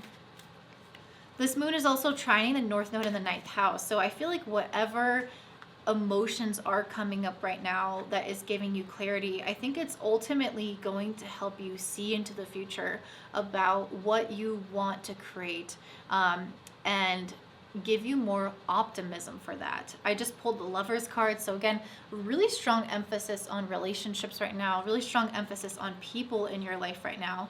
But and the Nine of Pentacles in reverse, but it's like every Pentacle card seems to be reversed. So I feel like you guys might feel that your emotional, like your creativity and your emotions and your relationships are going well, but it's almost like your material world isn't quite matching it. Like the Five of Pentacles luckily are in reverse, so it's showing me that you're stepping out of a lack in your life, but I feel like you might still feel like you are in it in a way, or you might feel like you're not where you want to be, because all these pentacles, it's like you're rejecting opportunities, you're not feeling like you're completely financially independent or stable where you would want to be, and you're not where you're not in this place of debt and like extreme worry about finances, but you're also not, I feel like, content with your finances. And so I think that this is a time where you're really having a lot of blessings come in through partnerships, relationships, connections, friendships. And with the sun conjunct Neptune in the 7th house, you might just get swept up into it, swept up into the emotions of that and of this experience, which is so beautiful. And it's really nice to do sometimes in your life. But you might also feel a little ungrounded because all of the Pentacles cards are in reverse, but all the Cups cards are upright. And I feel like you guys are, wow, with the Crow card, really tapping with those cups into your intuition, into your psychic gifts and intuitive abilities. So I feel like you guys might be ungrounded in a lot of ways when I pull the Crow. It's a flight animal. It's something that sees with its third eye even more than its normal eyes. So I think you guys are going through this really interesting like metamorphosis right now that's calling you inward, that's calling you into the ethereal or spiritual realms. And all of us are going through that. The sun is with Neptune. We're in Pisces season. We're already in this dreamlike state. Mercury's in Pisces, which is your ruling planet, in your 7th house of relationships. So it's having you swept up in this emotional, intuitive, sensitive, psychic period of your life, focused on relationships. So all those things are true. And then it's like it kind of takes away your energy from the earthly realms. It kind of takes your energy away from your daily to-do list, from maybe some opportunities coming towards you. You're like, nah, I don't want to do that. Nah, I'm emotionally preoccupied. And so I feel like the ways in which you're growing and becoming more aware right now are more internal and more emotional rather than physical. And so sometimes that might be challenging, but I feel like it's also going to be really exciting in that way and stimulating enough that it's going to satisfy a lot of parts of you. So Mercury in the 7th house in Pisces, sextiling Uranus in the 9th. Again, I feel like it's going to be your relationships that are uplifting you right now. I think it's people around you that might give you some new insights about what to do later on, but I don't even feel like that's so much the focus. I feel like you guys are becoming maybe a little bit less goal-oriented and more go with the flow, more enjoying of what you currently have in your relationships, in your connections, because that's really where I'm seeing you're getting the most satisfaction. And I feel like you're just kind of turning a blind eye to a lot of the material like things going on in life right now, because that's not really what you're meant to be focusing on as much. It's okay if you want to always have that, I mean, we're always going to be to some extent focusing on that, but it's okay to kind of shift your energy. It's okay to kind of step aside from that for a little bit, because it certainly seems like the energy is more focused on others and cultivating those dynamics and enjoying that, and just kind of maybe maintaining, but not taking on a lot of like new projects and new things in the external world, because it's just not there as much energetically. You guys also have Mars and Venus in Aquarius in the 6th house. So this is the emphasis on work and routine, but it's squaring Uranus in the 9th. So there might be some things that you just kind of have to keep maintaining, as I was mentioning, like the responsibilities of the day-to-day, showing up to your job. Like, of course, we're all going to have some things like that in our life. But the square to Uranus in the 9th, it might feel like it's limiting you. It might feel like that's not what's going to get you to your ultimate vision, and that's okay. I think it's a little bit uncomfortable, but having those intermingle, having those mix, like how can we actually, I guess, still go to our daily responsibilities and jobs while working towards our long-term vision? And that's something that we might have to reconcile a little bit during this time, but it's really less about that. It's really more so about these connections, these influences, this romance, especially because Jupiter and Neptune conjunct in the 7th house is some of the most beautiful kind of fertile ground for connecting deeply with people that are meaningful for us. And yes, you might get swept up into it with that Neptune energy. It might make you feel like things are perfect, and then kind of next month you might feel like, okay, things aren't as perfect as I thought, or in a few months from now. But it's okay. Like, it's okay to enjoy this time with whoever that is coming into your life right now that feels like they are uplifting you, because that's exactly what this astrology is about right now. I just pulled the Angel Whispers card, and this is about finding the light in the positivity, and I feel like also moving towards the light is about that. So this is a lot about being divinely guided and supported, moving towards the light. And in this reading, the light that's in your life right now is your relationships. And so if you feel like your plans are not maybe moving forward, or you feel like you're being presented with opportunities that are not really that exciting to you, but maybe some of them you have to take because it's practical and it's life, and some of them you're like, I'm just not even going to take those because that's not even worth my time. I think that's kind of what's going on right now. You might feel like you're not super wealthy, but you're not super poor. I'm just getting kind of like a bleh, like in the physical material world, like it's just not necessarily like where you'd want it to be. But there's so many of the most amazing cards coming in through relationships. Knight of Cups, Nine of Cups, Ace of Cups, the Lovers. Like, you literally cannot get a more perfect relationship reading than that. And it doesn't have to be a partner. It can be any kind of relationship. Maybe it's your relationship with your kids, especially with that trine with Pluto in the 5th. Maybe your relationship with them is transcending and is evolving into something more deeper, more profound, something that feels like it's just elevating you. And so I feel like that's where the light is trying to come into your life, even if it's not necessarily where we always focus on it, and at least on this channel. But yeah, that seems like what the blessings are coming in for you, Virgo. I think it's giving you a lot of emotional awareness, a lot of self-understanding. Maybe it's a time for you to really check in with your intuition, check in about who you are, what you want moving forward, but not as much maybe about taking action until later on. So move towards the light, find the positivity in this situation by really leaning on the blessings that are coming in from those around you. So that is what I'm seeing for you, Virgo Rising. If that resonates, please let me know by liking, commenting down below. If you are interested in learning astrology, I have a membership called the North Node Society. I literally just wrapped up part 1 of my Neptune webinar. Part 2 is tomorrow. So if you're interested in checking that out, we're going to be talking about all the signs and houses and aspects and examples. So that's definitely worth watching, and it will be linked in the description box below, called North Node Society, if you're interested. And if you just want it done for you, I am having an astrology reading sale for the month of March, and I think only the month of March. So definitely check that out in the next few weeks. And I hope that you guys have a beautiful day. Bye. All right, up next I have my beautiful Libra rising. So for you guys, this moon is in Virgo. This full moon is in Virgo at 27 degrees, and it is in your 12th house. And it's opposite the sun in Pisces in your 6th house. So you guys might be kind of hustling lately. You guys might have gotten more work recently, or found out some new changes that you can make to your routine to be more consistent, more dedicated, more responsible. But at the same time, it is Pisces and the sun is there, so it is flowing. You know, it is like this kind of wave that you're riding in a lot of ways, rather than needing to be super strict with yourself. I just pulled the King of Swords and the Ace of Pentacles upright. That's really beautiful. The moon being in Virgo in the 12th is generally a time of deep reflection. I think especially with the sun in Pisces, it helps us kind of tune into our intuition and rest and understand, you know, like a check-in. Am I doing the things the way I want to? Do I need to make changes into my life?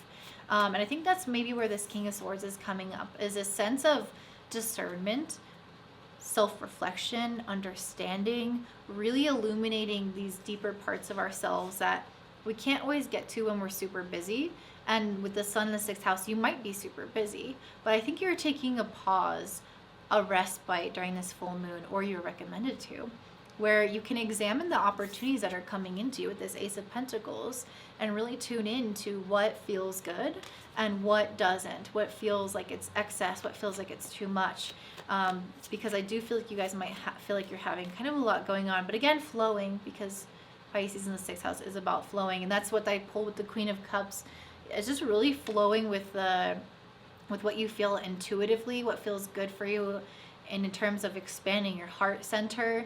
Like, does this opportunity light me up? Do I want to keep investing into this? Do I want to go further into this? Or is there something else that feels like it's a better direction for me? And so I think that you're going to be, again, examining a lot of that. And with this trine with Pluto in the 4th house, I think that you guys, again, are really being called on your emotional and intuitive instincts to guide you right now. You really know deep down inside what is going to bring you a greater sense of security and comfort, and going towards that is obviously recommended. This moon is also trining the North Node in the 8th house, which is in Taurus. So I think, again, this is about maybe accepting a hand, accept like a larger, anytime for you, anytime something is aspecting the North Node, it's asking you to step a little bit more into collaboration, a little bit more into vulnerability, accepting a hand, as I'm mentioning, a helping hand, opening up through intimacy and expressing your needs so those needs can be met. So anytime this next year and a half with the North Node Taurus, anytime it's aspected is in your 8th house, it's going to bring about these themes. And so this full moon in Virgo can ask you to look at your okay, sorry, there's multiple things coming in.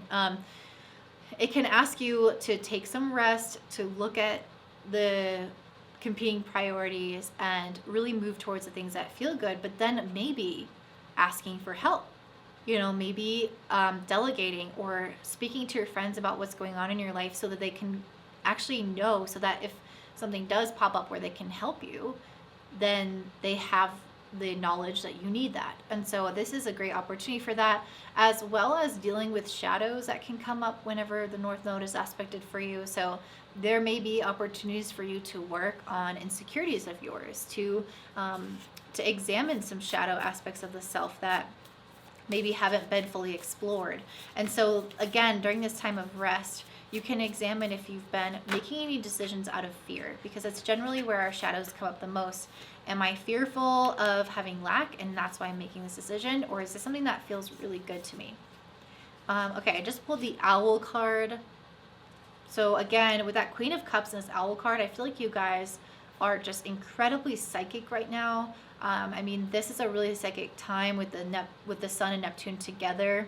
And then on top of that, this full moon is illuminating your 12th house of intuition. So I feel like you guys are even more tapped in than like many of the other groups, which is kind of crazy right now.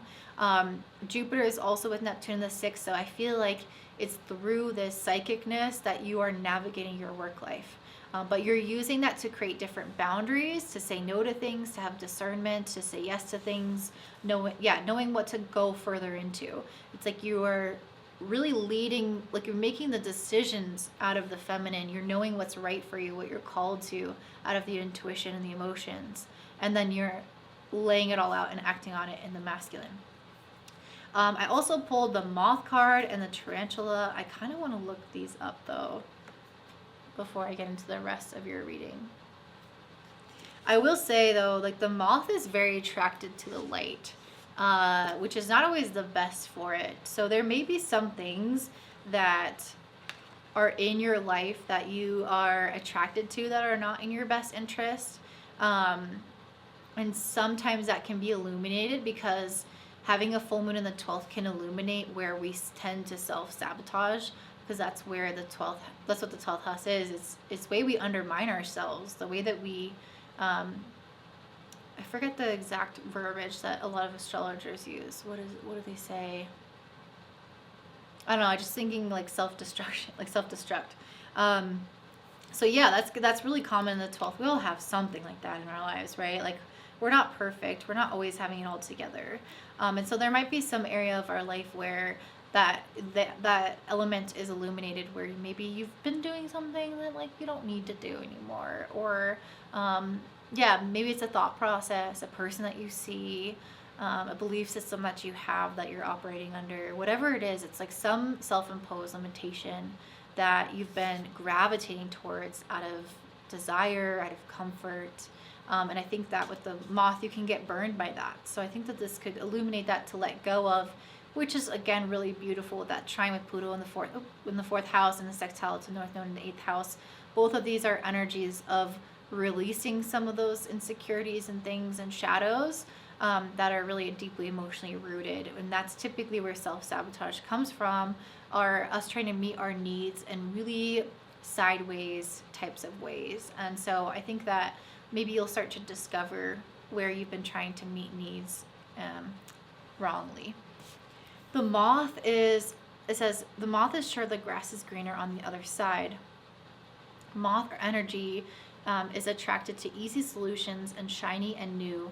This can lead to unfinished projects, disappointment, or burnout, and it's helpful to remind Moth personalities that life is complex.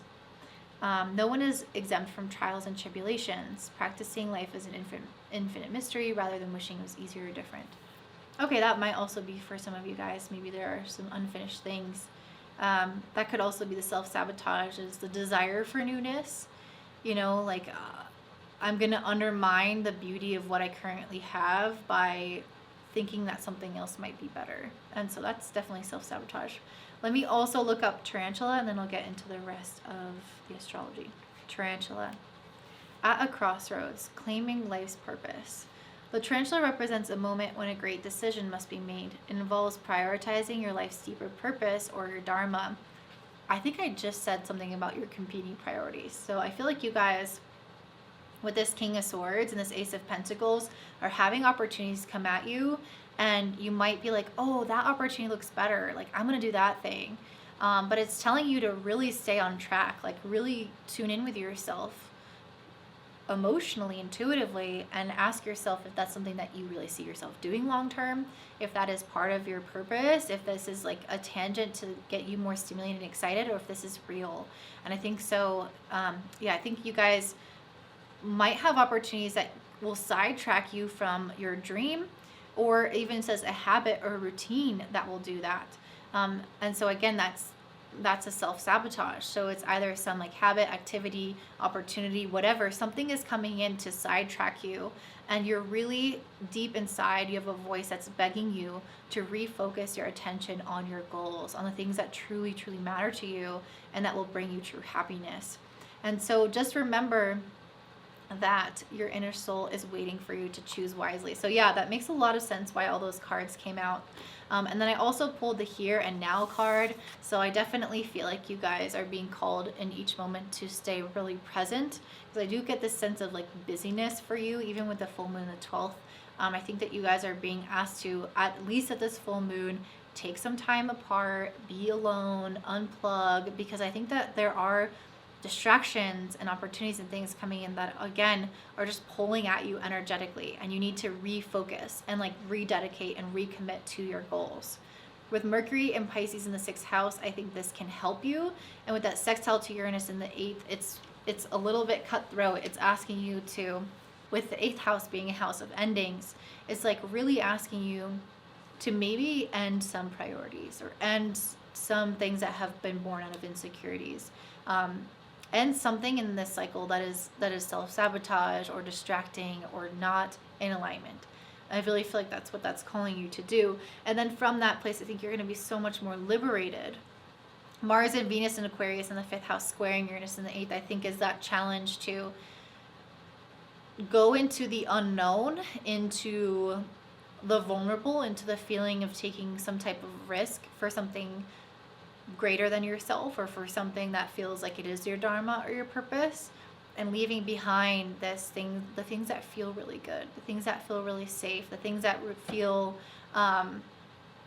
already abundant in a lot of ways. Like not that I'm telling you to abandon the things that you're doing, but there are going to be some things which feel like they're breathing and they feel easy and wonderful. And I think you need to have a mixture of pushing yourself a little bit outside of your comfort zone, of taking a little bit of a risk while also doing the things that feel like breathing. And so I think this is one of those cases where you have to find the balance or the creative solution for this square to be comfortable.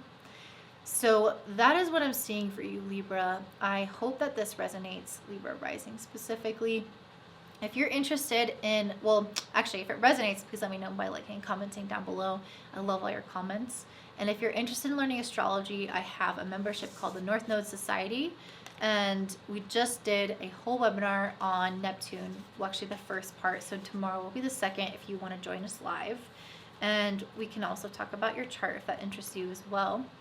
And yeah, if you want this all kind of done for you, you can check out my astrology readings in the description box below. They are on sale for the month of March and March only. And I hope that you guys have a beautiful day. Bye. All right. And up next, we have my beautiful Scorpio risings. So for you guys, this full moon is happening in Virgo in your 11th house of friendships. That means the sun is across from it in Pisces in the 5th house of relationships, your romantic or your dating life, or your creativity or your children, and blah, blah, blah, blah. So I just pulled the Lovers in reverse for you guys,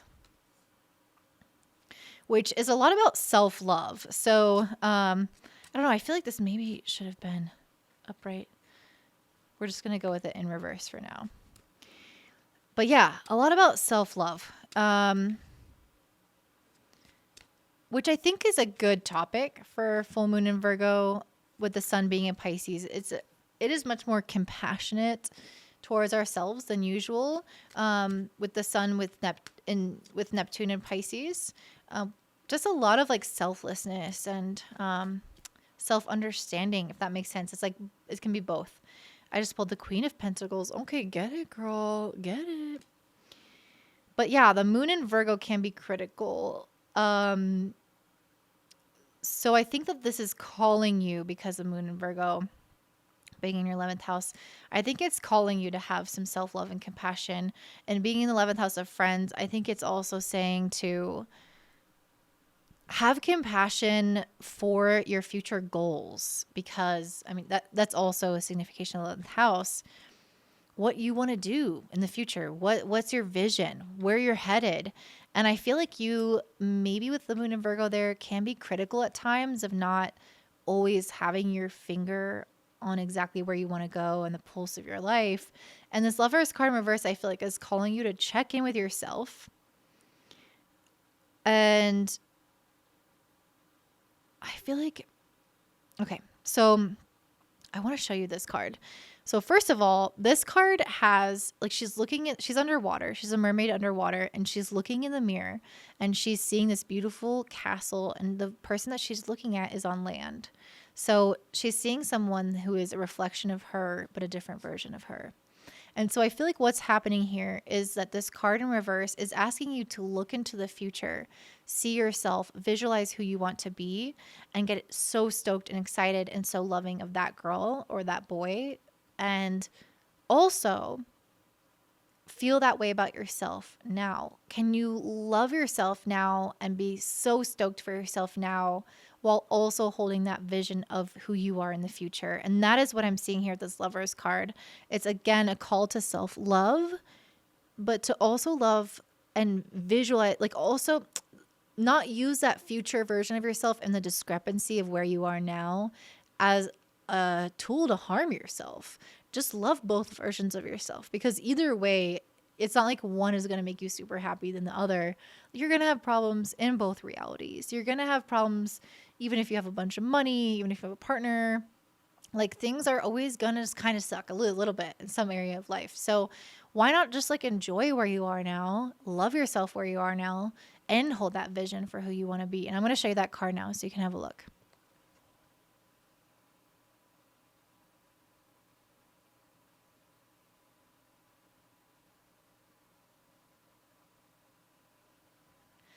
Anyway, love this deck. It's the Mermaid Tarot.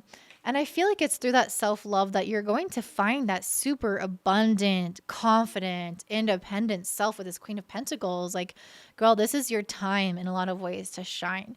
Maybe you have I feel like you just have your ish together. That's what I'm seeing with this person. Like, she is emanating, this pentacles on her head, and it's like the light is emanating from her crown chakra and from that pentacle. And she has control, like it's swirling around her, and she's generating this energy herself through this sense of confidence and trust in oneself. And that does not come from being self-critical about not being where you want to be. Like, you're not going to manifest what you want from that state. And so I think that this is calling you into your higher version of yourself and accepting and loving the present version of yourself, from what I'm seeing here. This moon in Virgo is also trining Pluto in the 7th house. So again, I feel like that's where this major shift is happening. It's in your mindset. It's in the way that you talk about yourself, the way that you talk to yourself, the way that you visualize yourself, how you're interacting with others. Are you going to show up and feel disappointed in yourself and kind of display that to other people? Or are you going to come confident like the Queen of Pentacles and say, I know I'm going to succeed. It's only a matter of time before I succeed. And the Page of Pentacles, this might be where you feel like you are at right now. But you have the Queen of Pentacles here, which means that it's showing me you're going to reach this level of stability, independence, confidence, and you're just growing towards it. You're just in the process of experimenting still. You still are discovering things about yourself.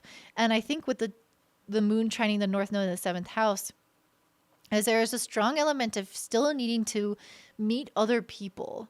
I do feel like for a lot of you Scorpios with the North Node in this 7th house, you are going to unlock different layers or levels of your destiny as you meet new people. And I think you just quite frankly haven't met certain people yet.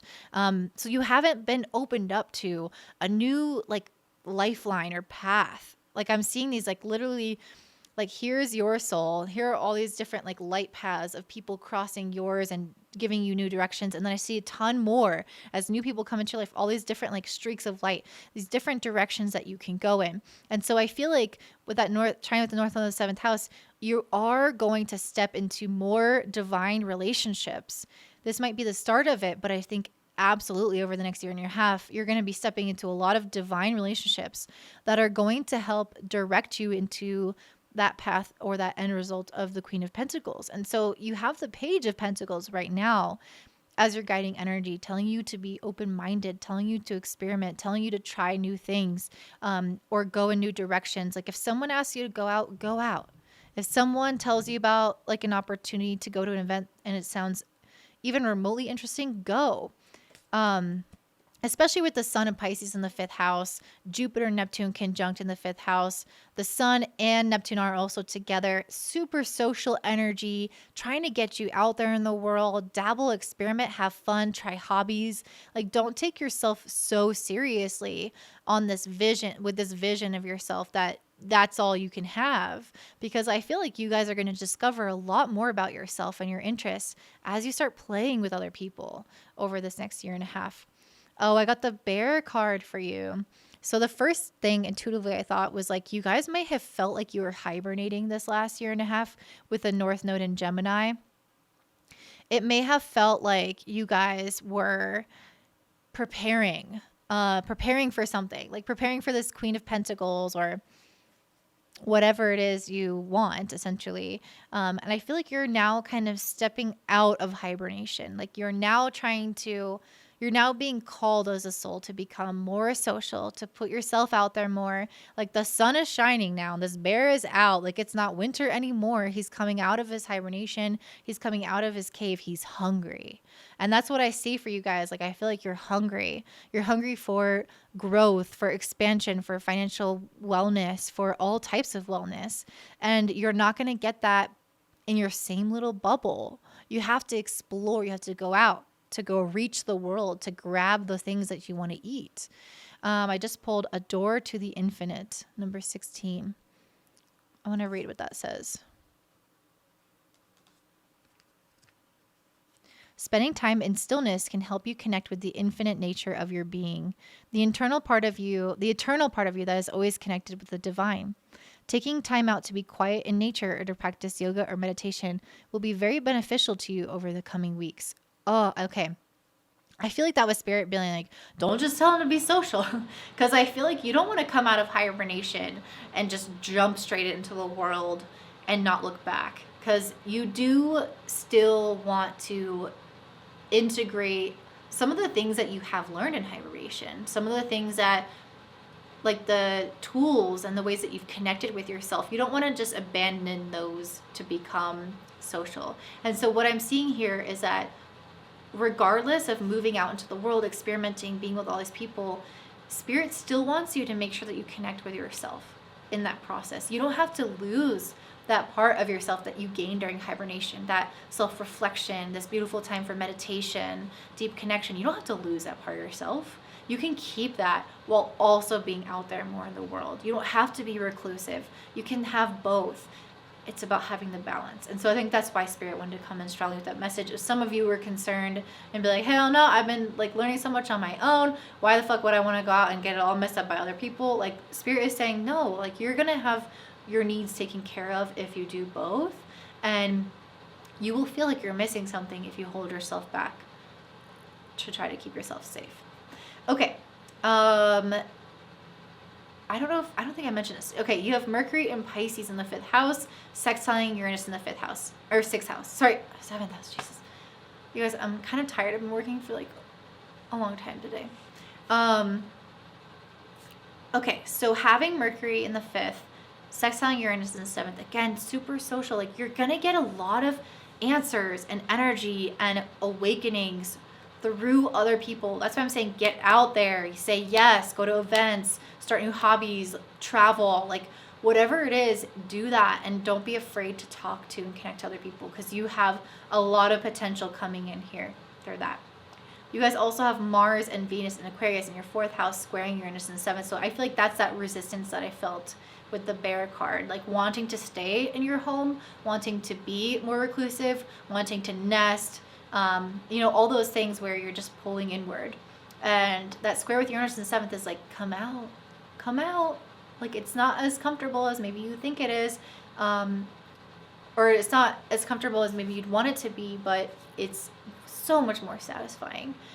So yeah, that's really what I'm seeing for you, Scorpio. You are being called out into the world to create your Queen of Pentacles, to love yourself through that process, to visualize your higher self, to experiment, to dabble, to hang out with other people in order to make that happen, while also tuning in with yourself regularly so you feel like you're maintaining that bear spirit within. So that is all for you, Scorpio. If that resonates, please like and comment down below. I read all of your comments. I love them.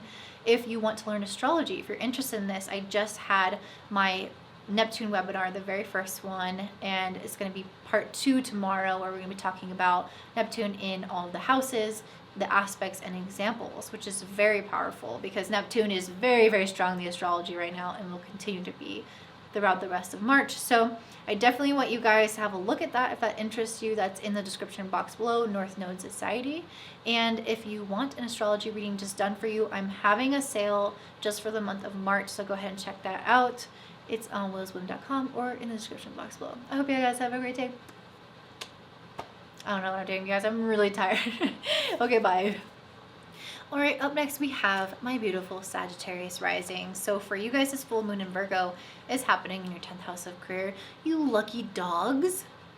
And the sun is in Pisces in the 4th house, opposite it, illuminating the moon. So I don't know, I just love full moons in the 10th. I mean, it can be career endings and realizations, but oftentimes we're getting more recognition. We're tuning in. We're kind of knowing what's up next for us. So I don't want to get too excited, but it is making a trine with Pluto in the 2nd house. So I don't know, guys. I feel like there is a lot of potential for some financial successes here, transformation in your sense of self-confidence in regards to being able to reach those finances. I just feel like you guys are going to feel like whatever is highlighted right now, whatever realizations you're having right now about your career, I think you're going to feel a lot more grounded, a lot more stable, and I think you're going to be stoked for the future. I just pulled a starfish. Again, there's a lot of like recognition. The sun is lighting up your 10th. This is the most visible part of your chart. The sun is in the 4th, lighting up the moon in the 10th, and I feel like it's really trying to grab your, like, everyone's eye for you. Like everyone's eye is on you. And that's really what I'm feeling from this. And it's also trining your North Node in the 6th house. So I feel like you guys are definitely having some kind of work opportunities. Maybe you have the opportunity to take on more responsibility. Maybe you're getting some kind of recognition. Whatever it is, I feel like it's going to lead you to having more financial prosperity, more abundance long term. I think it's going to be very much welcome.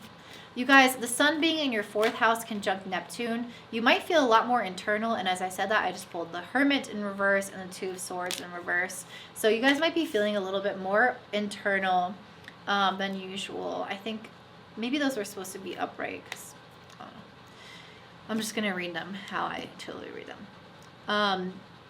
Because my deck was in reverse. Okay, anyway.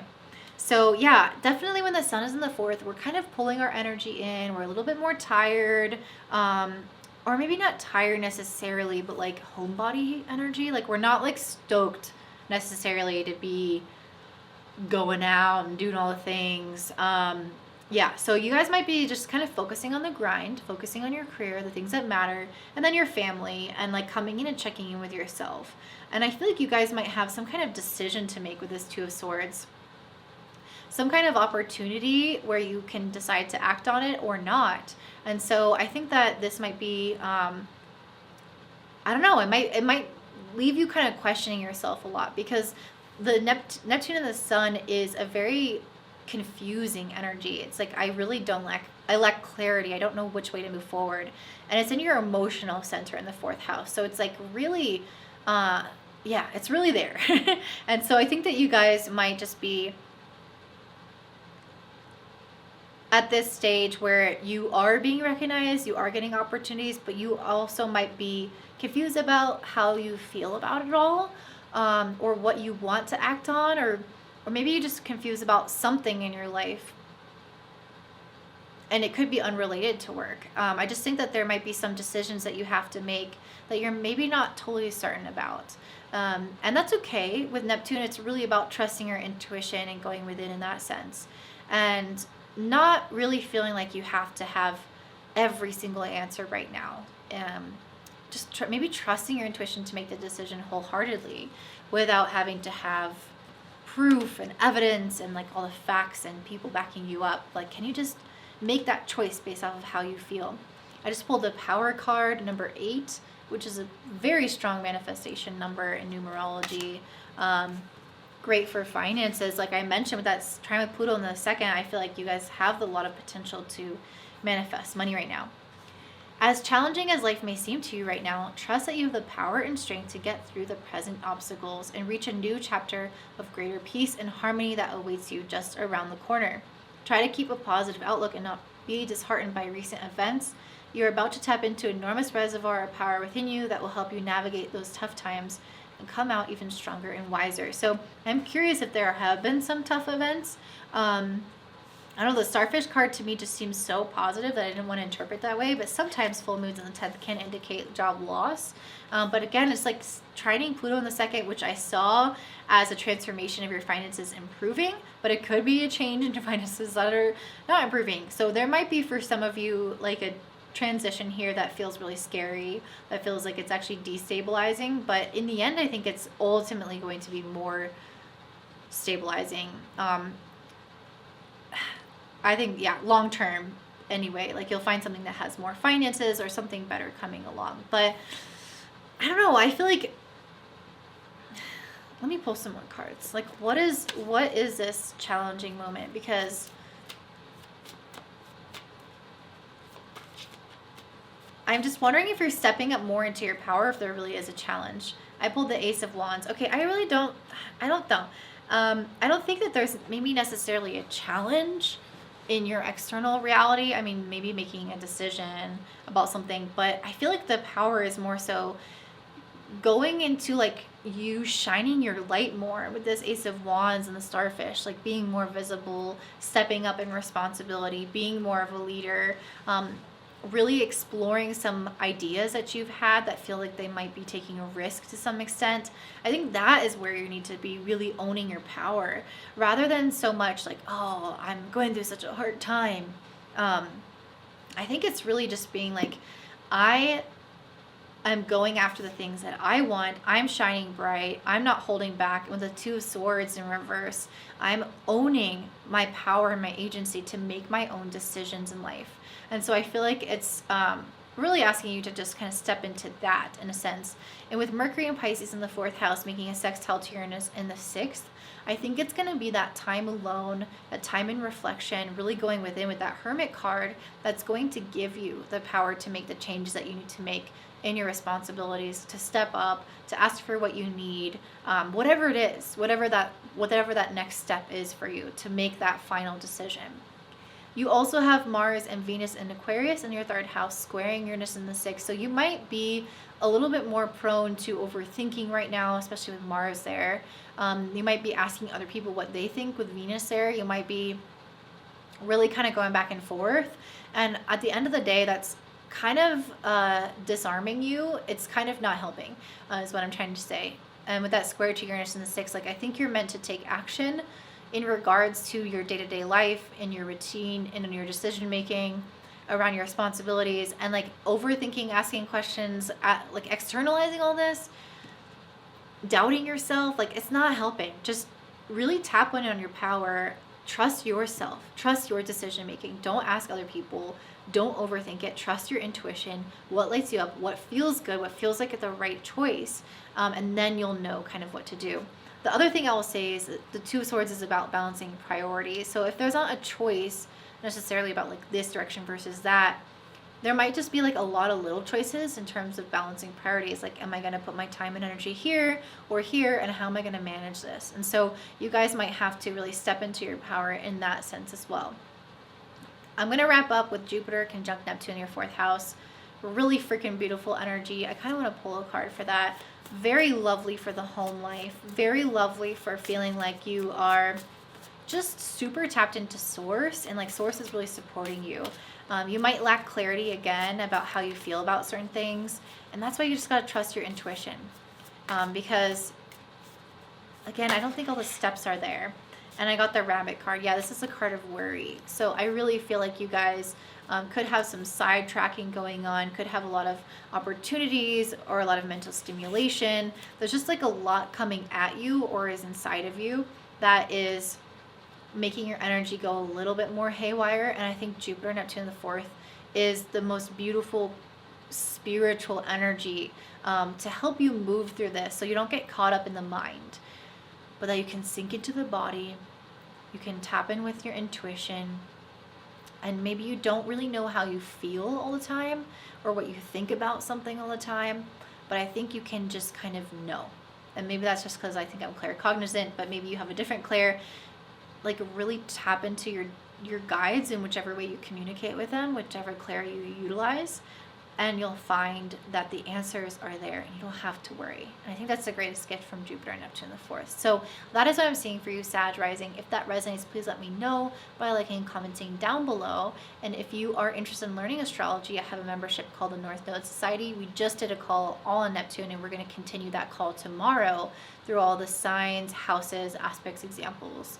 And so Neptune is really predominant in the astrology right now. Definitely worth checking out, just to see kind of what it means, but also in your chart and how this could unfold for you specifically. And if you just want me to do a reading for you, I'm always down for that. You can check that out in the description box below or willowsbloom.com. And I hope you guys have a great day. Bye. All right, up next we have my beautiful Capricorn Rising. So for you guys, this full moon in Virgo happening at 27 degrees is in your 9th house, and it's opposite the sun in Pisces in your 3rd house. And I just pulled the Hanged Man for you. This moon is actually in exact trine with Pluto in your 1st house, so definitely asking you to go through some metamorphosis. One likely where you have to let something go. Which is interesting with the Hanged Man, is obviously letting go of some type of perspective, right? And the sun is in the 3rd house with Neptune. So I don't know. Neptune is not a clinging energy. It's a releasing. And the 3rd house is all about our thoughts. The 9th house where the moon is all about our larger perspective. So I really feel like you guys are letting go of some like one track mind type of thing and taking on a totally different perspective right now. And it's not just like this little thing, like it's really having a major ricocheting effect in your entire life across the board with that trine with Pluto in the 1st. Like, this is a deep internal shift. I pulled the Queen of Cups in reverse.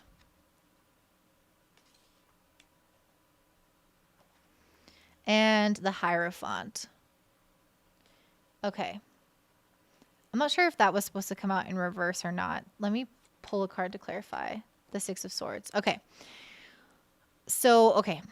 Few things I'm seeing here. The Queen of Cups in reverse is interesting because I have been getting throughout all these messages, all these signs, a lot of emphasis on intuition because, the sun is in Pisces. The sun is with Neptune. Jupiter is with Neptune. Like, you couldn't be getting more spiritual, divine, intuitive, emotional energy, right? Like, this is just calling us to that. It's calling us to loosen, to relax, to sink into it.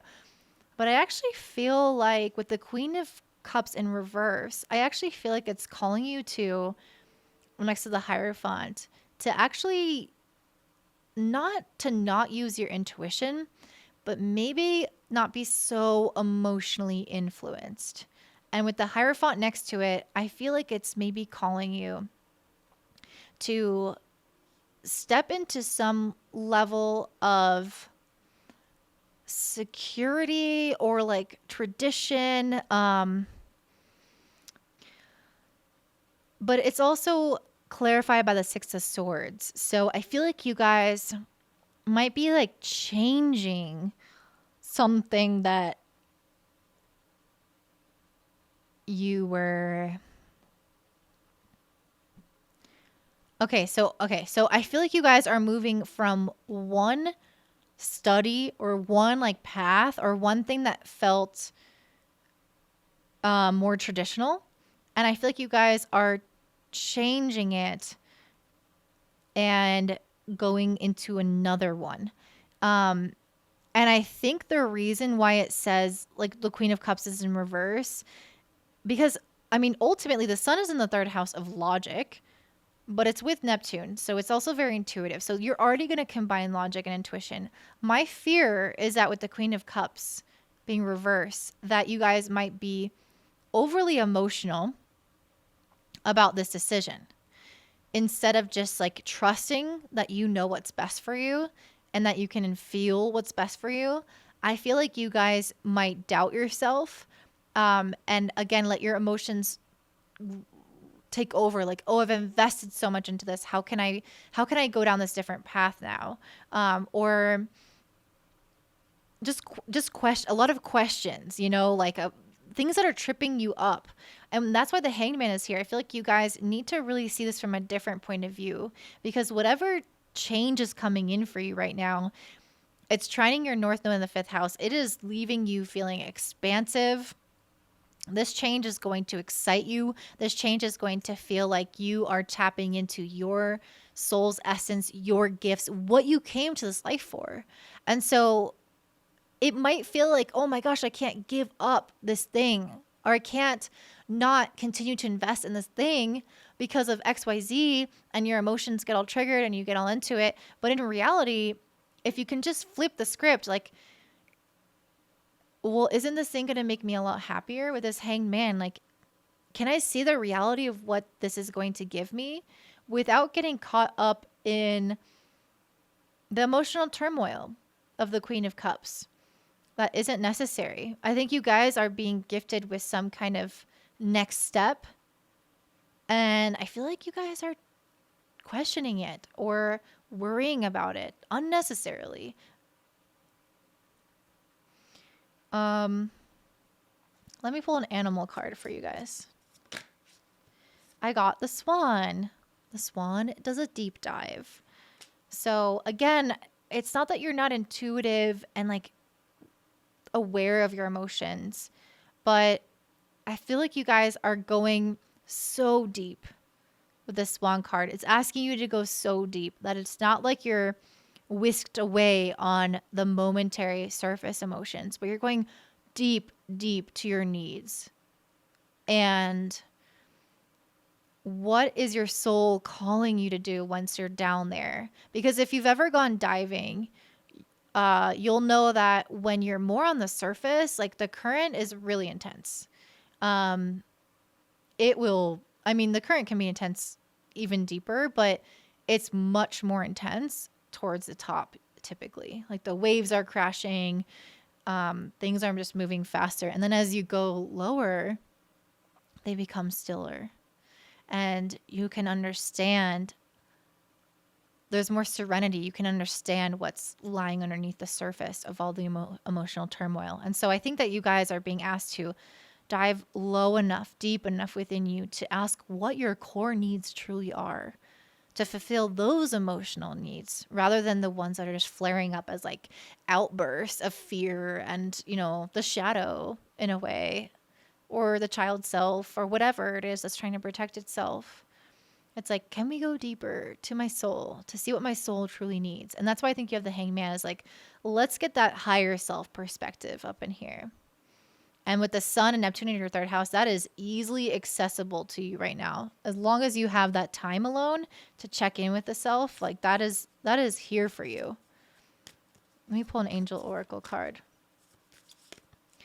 You got Angel. Why is everyone getting this card? What is happening? Angel Whispers. So again, I feel like everyone is getting this because the angels are whispering to you. You are receiving messages. You are connected to the divine. You are being supported. The Sun is with Neptune. Dude, like you can't get any more of angel whispers than that. Like Neptune is angelic. The Sun is our clarity, is our life direction, our visibility. It's the future. And so you are being divinely guided. You just have to listen. You just have to tune in, but don't let the emotional turbulence distract you or like catch you off guard from what is truly meant for you. Okay. You guys also have Mercury and Pisces in the 3rd house, sextiling Uranus in the 5th. Let me pull a card on this. Man, you guys, I don't know what you're going through, but I'm like feeling you right now. Okay, 3 of Cups. Oh, I love this, you guys. I feel like this is so beautiful because Uranus in the 5th house is this kind of energy of excitement in the friendship area. And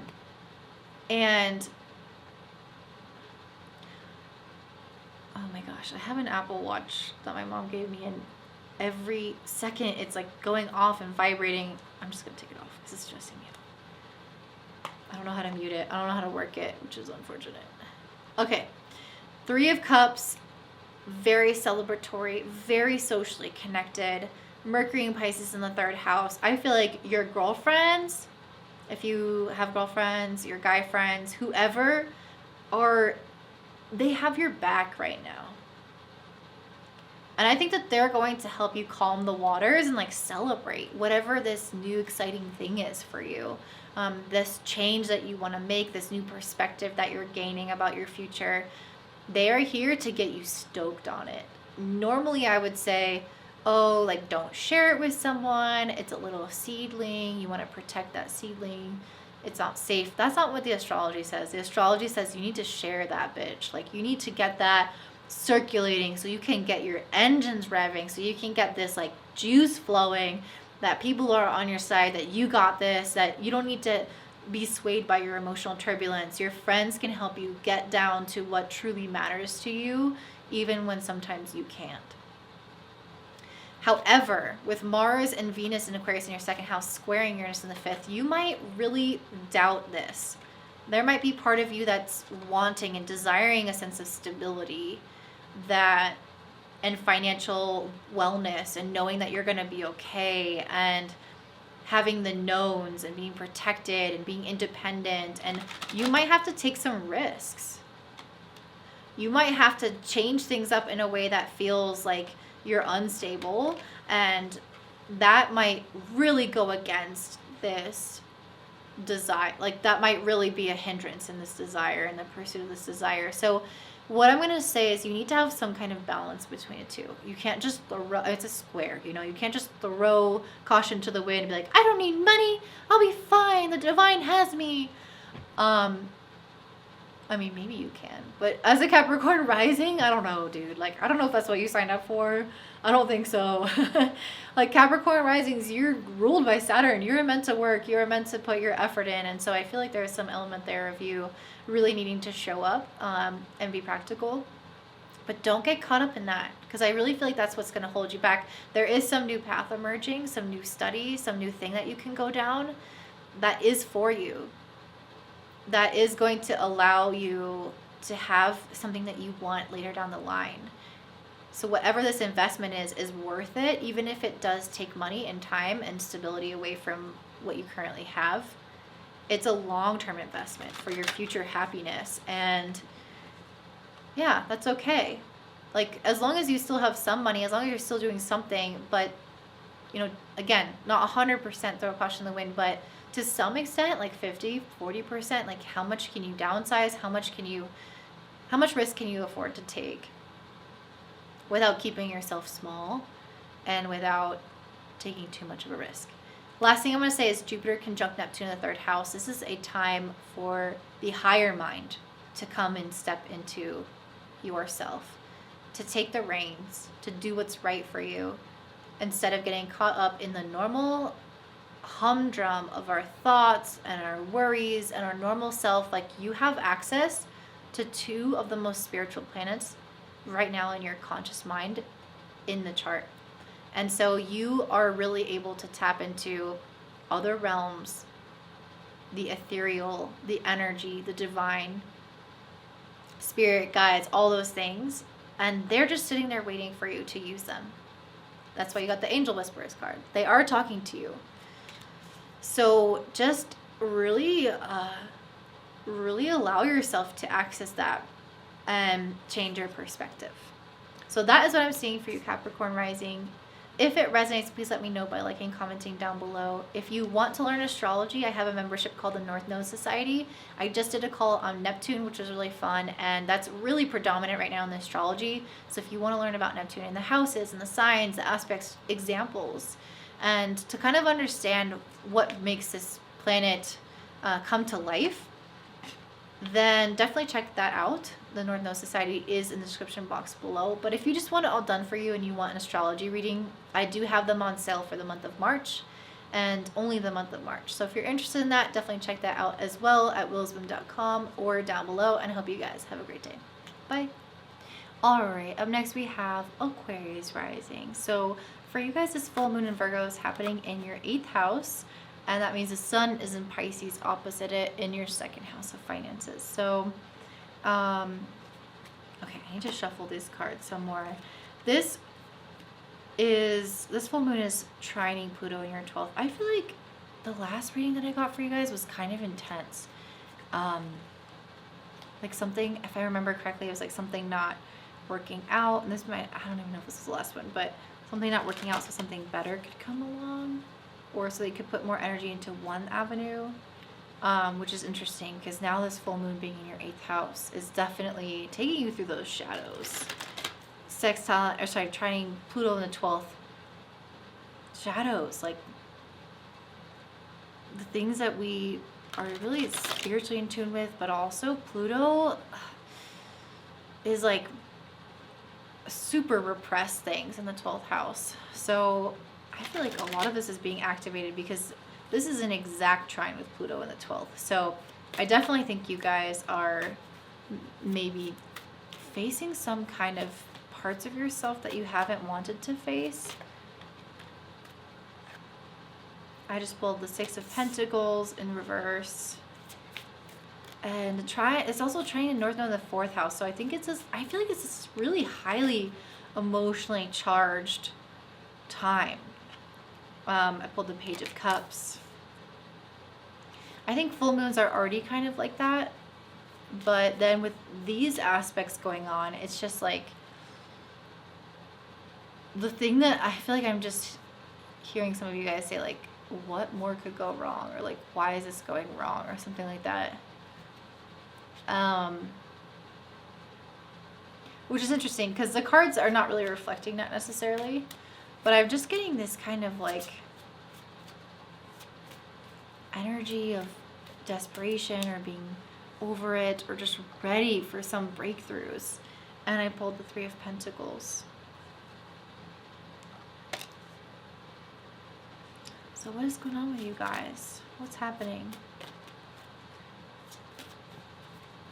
I kind of want to pull one more card. Justice in reverse. Okay, my camera card was full for like the 10th time today. So where was I? Basically, I was just talking about how I feel like you guys might have felt like things have been unfair in some way. And like you're just doing, like you're putting a lot out there and maybe not getting it all back. And that could have brought about some insecurities within you. And I think that's why the full moon isn't.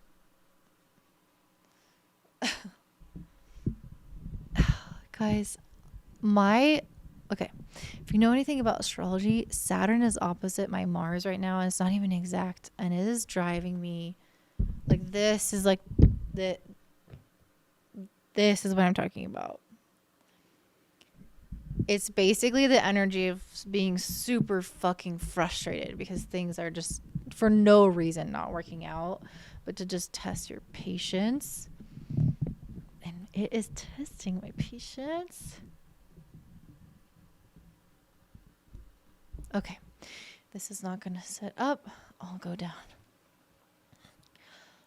All right, so yeah, I think that you guys might have some insecurities come out at this time that you're trying to face in some capacity. And I just pulled the crocodile. So I definitely feel like you guys are going in the waters. You're going in the depths. Like the crocodile is a kind of scary animal, but I feel like you are willing to like face those fears. You're willing to like get dark, get scary.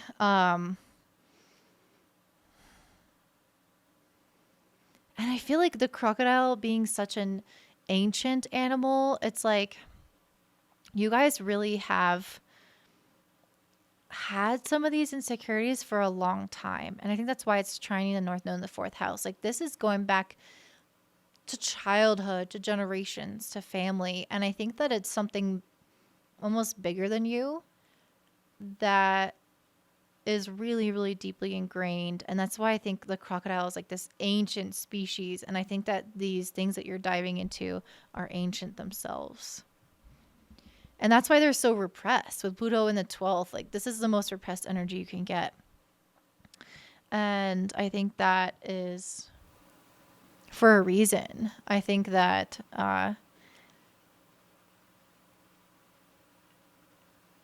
it just runs so deep. And yeah, so I think that this time is actually not that bad, but I think that because you've been feeling like you're giving so much and not like getting it back, feeling like people aren't meeting you where you're at in some way in your life, probably through work. I feel like because of that, you guys are questioning yourself or have to face some of these shadows that are, again, really long standing. And the sun is conjunct Neptune in your second house. So I feel like this is ultimately leading to more confidence. But I think that you might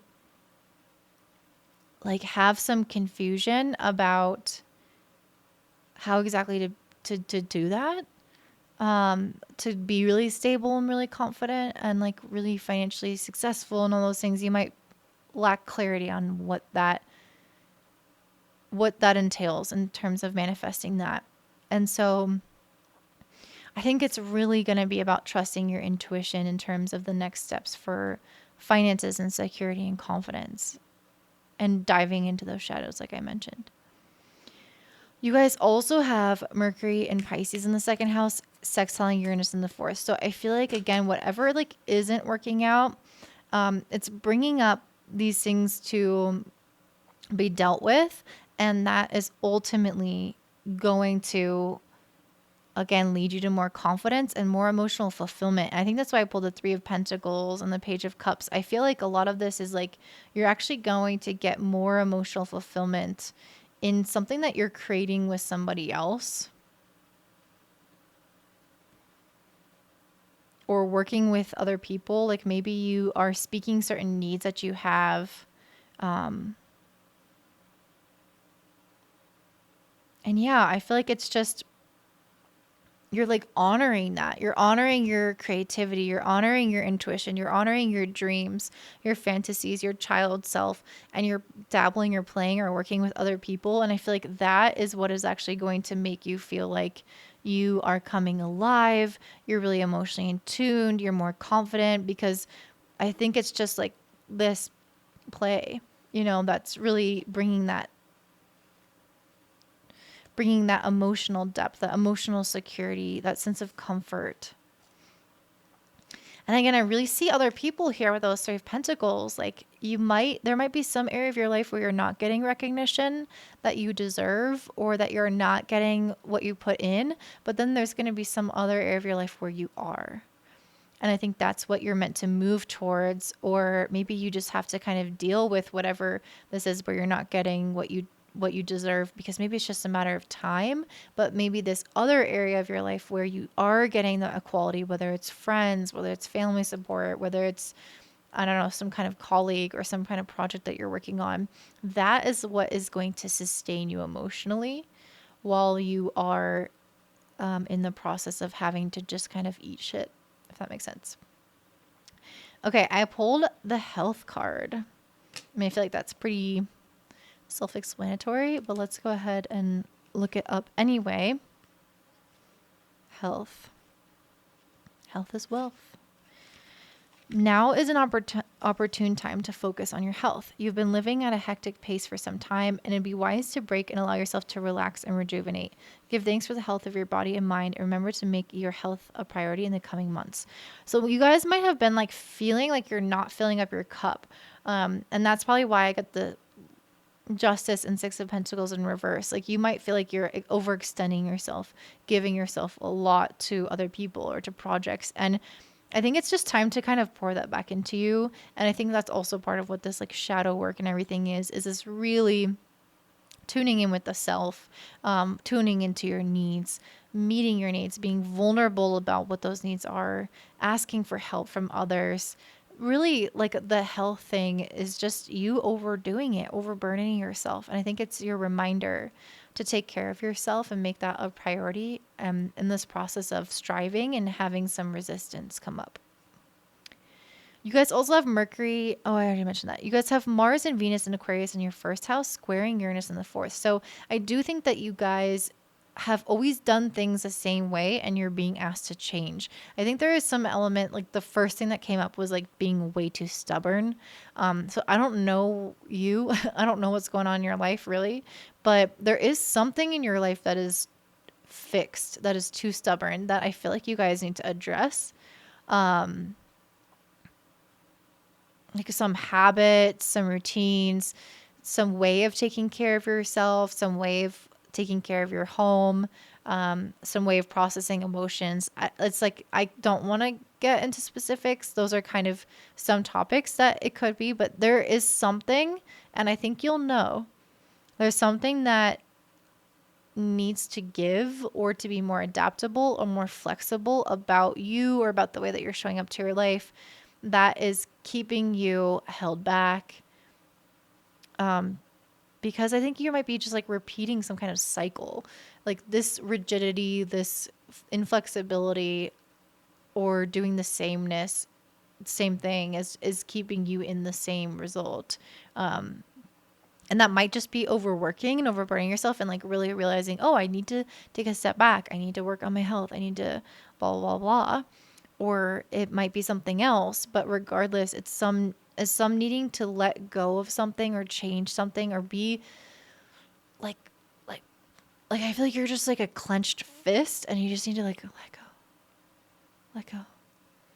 And Jupiter conjunct Neptune in the second house. I feel like this is you asking to let go, especially in the area of like stability and finances and feeling really independent. Like maybe you need to really lean on more people.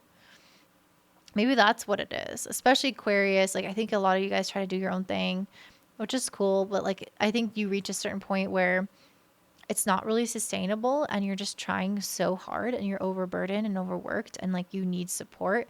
And I think that there's some level of stubbornness that can come with Aquarius as a fixed sign where you're like, no, I can do it myself. No one else cares. And like the Three of Pentacles is telling me that there are people there ready to work with you, ready to help you, ready to support you. You are not alone. People do care. I think you need to like release some of that. Trust that the divine support will come in. Trust that your needs will be met and that you don't have to do it all yourself. You don't have to hold to whatever you're holding on to so hard, so tight. Let me pull one more animal card.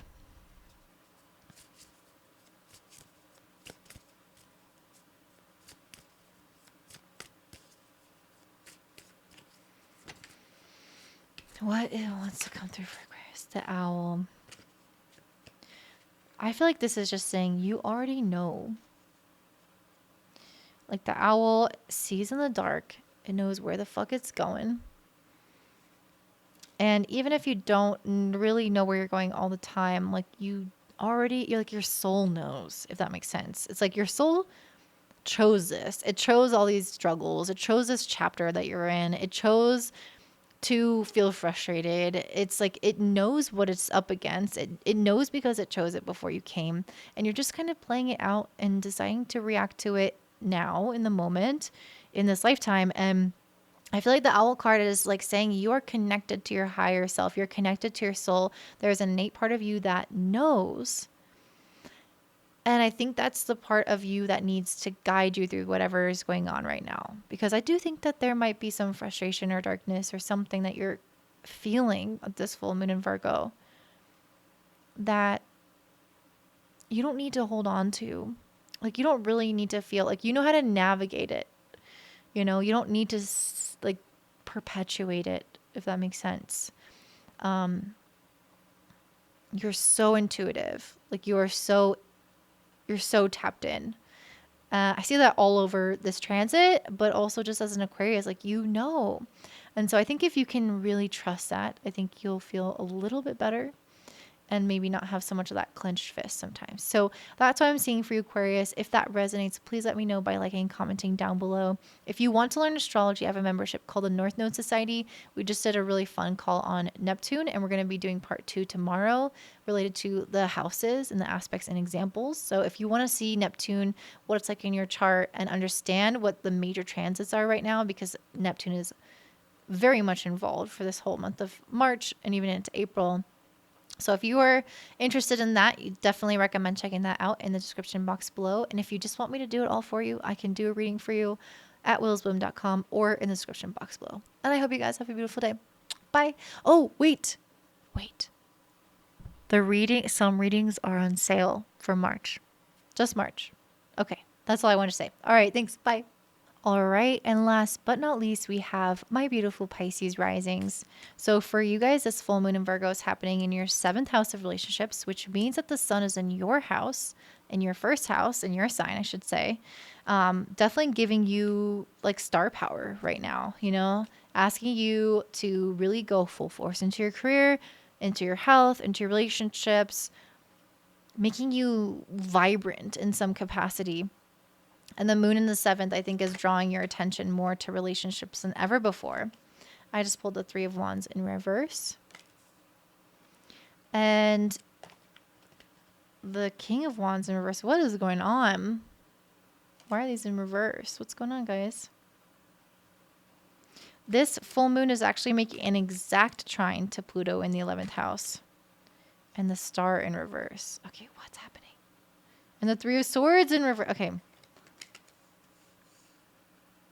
Really, what in the world is going on here? All reversals. That's very interesting.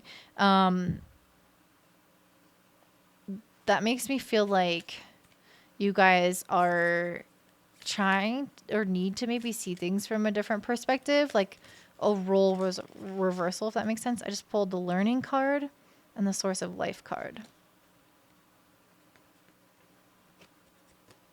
Like you're learning to see something differently or do something differently. I don't know. Let me see. I'm going to pull an animal spirit card, and then I'm going to look up what these angel cards before I get into the rest of astrology. The buffalo. Okay. What's going on? The buffalo, to me, whenever I see the buffalo, I'm like, I feel like there is some kind of conflict that you are running towards to handle. That's the buffalo running into the eye of the storm, unafraid of what's ahead, unafraid to conquer its life. So maybe it's coming from a place of passion, but you guys have all these wands cards in reverse. Okay, let me look up the source of life before I get into this.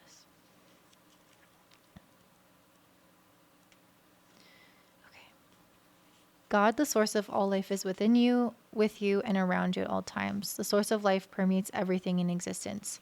You can move closer to the divine source simply by holding awareness of God being everywhere and everything. Feel yourself held in his love and glow in his light. Okay, I don't really like when people say like his. Like, it's kind of fucking irritating. Like, why would God be a he?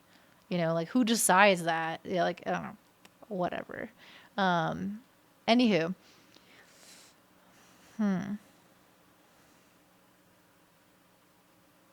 This is really interesting. Because obviously, like, this moon is really big for you because the sun is in your sign. So I feel like this is going to definitely impact your relationships. I do wonder with the 3 of Swords in reverse next to the star in reverse, like, they have competing messages, because the 3 of Swords is like, I'm starting to get over this breakup. I'm starting to get over this pain, whatever it was in a relationship, some kind of conflict, some kind of thing that happened that hurt you. It's like, I'm getting over it. But then it's next to the star in reverse, which is like, I'm not feeling hopeful. Like, actually, I don't know. Like, I'm kind of sad about it. I don't know. I feel like I'm getting all these really conflicting messages in the cards. The buffalo runs straight towards the storm, is super psyched to like face things head on. But then we have the wands cards in reverse, which is about, I feel like, pulling back your energy, if anything.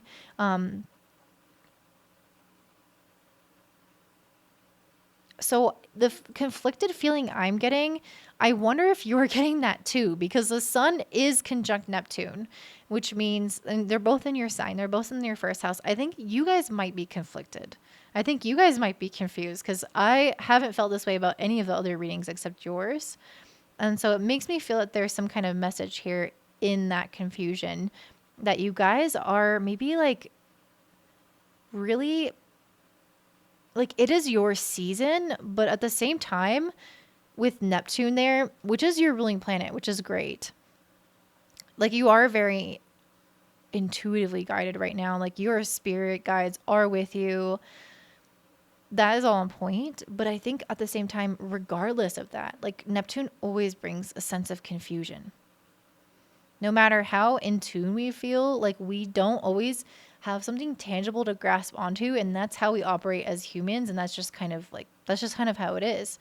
So I feel like you guys might be a little bit confused. And I pulled the Camel card. Let's see what the Camel has to say.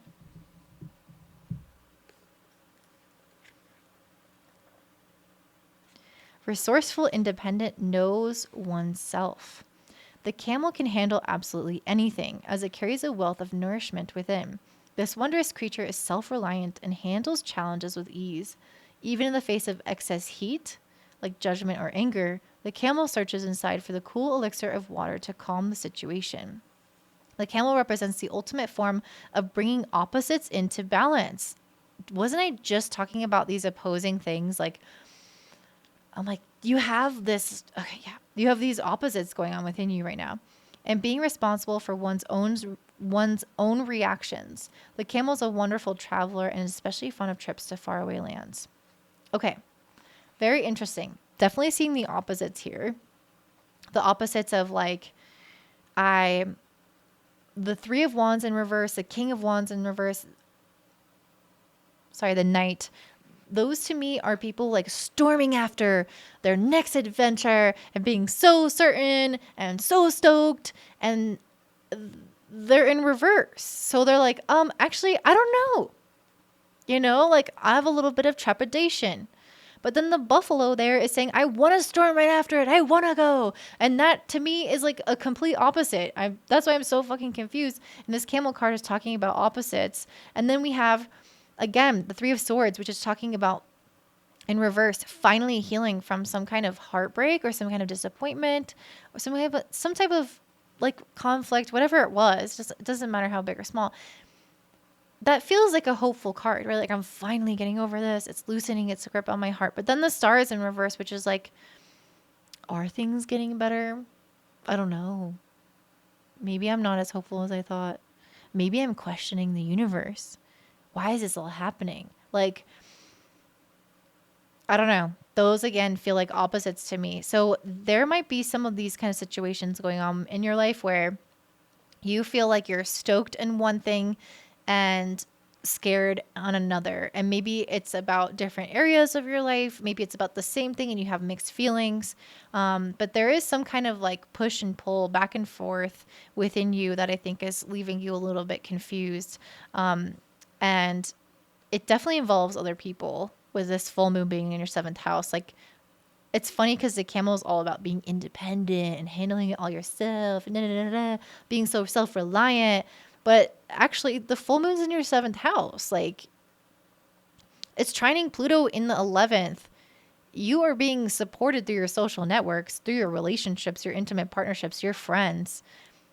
And I feel like the camel is almost like what you're not supposed to be doing, if that makes sense. Like, maybe you're being too self-reliant. Maybe you're going within too much. Maybe you can actually lean on people more.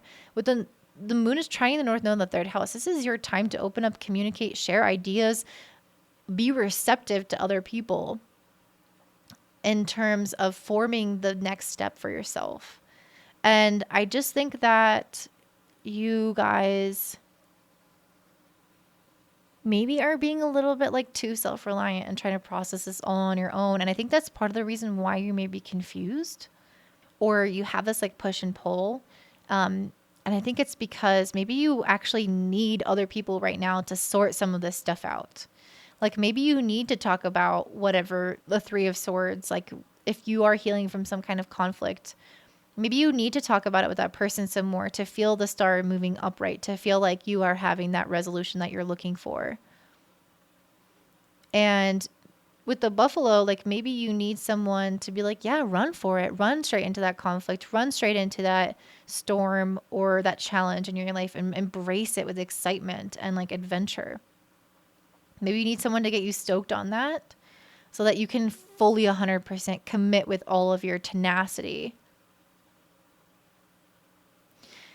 And Mercury being in your 1st house, sextiling Uranus in the 3rd, again, to me is saying you need to talk to people right now. You need to like get these words out into the world and into other people's minds and mouths and hear what they have to say, because this is going to shift based off of the people in your environment. You need to have an open door policy right now, an open ear policy, whatever, to really absorb these different opinions. And this is the exact opposite message I gave to someone else earlier. But yeah, I think that you guys are trying to do it all on your own. And you can, but it's like you're not supposed to be. So don't. You guys have Mars and Venus and Aquarius in the 12th house. So there might be something about you right now that's a little bit more secluded, a little bit more drawing within, but it's squaring Uranus in the third, asking you to get out there, push yourself to get out there, to talk about this. Jupiter and Neptune on your first house, like this is a time of healing, of blessings, of abundance, but also a time of confusion. It can make that confusion on a grander scale. It can twist your head into knots. The source of life card is telling you to like look for God in everything. This Jupiter and Neptune in your first house is saying that you are God. You are the infinite. You are the source. It's not about he or she. It's about you. It's about me. It's about us. And I feel like, oh, I just got chills. So I feel like there's some really divine, like, I think it's telling you that you're the source of the creation. And I think that it's just like so, I feel so abundant. Like, oh, you are the source of all of this. Like everything is coming from you. Everything is created from you. Everything is stemming from you.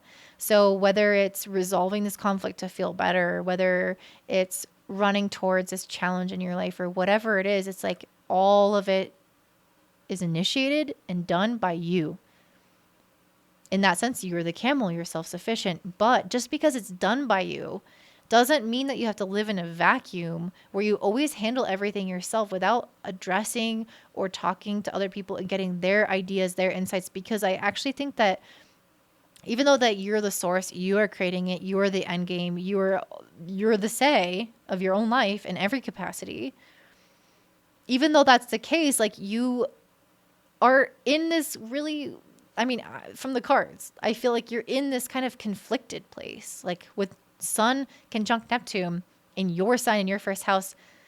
You're in a confused place. You're in a place of push and pull, of back and forth, of opposites. And like, that's why you need other people.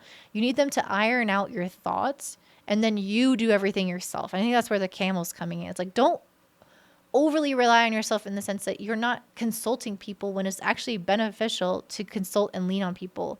But at the end of the day, you know, you're still in control. You know, it's still you. So like you're still your camel self.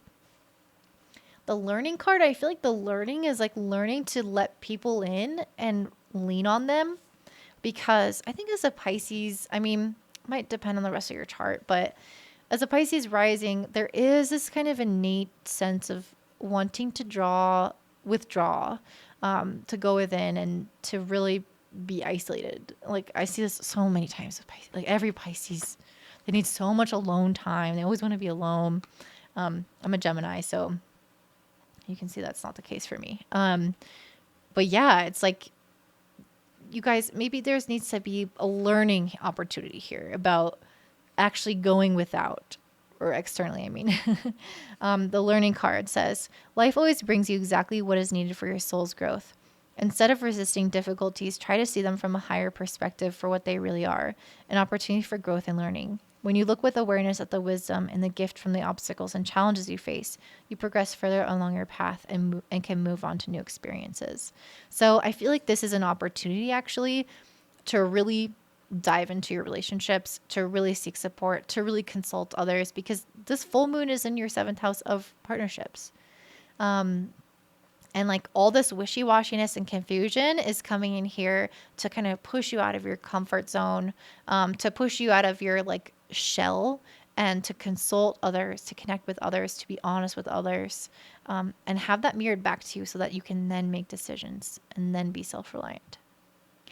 So that is what I'm seeing for you, Pisces. I hope that resonates. If it does, please let me know by liking, commenting down below. If you want to learn astrology, I have a membership called the North Node Society, which is available to you right now at 1-800. No, I'm just kidding. It is in the description box below. And we are actually learning about your modern chart ruler, which is Neptune. And I have the call for that.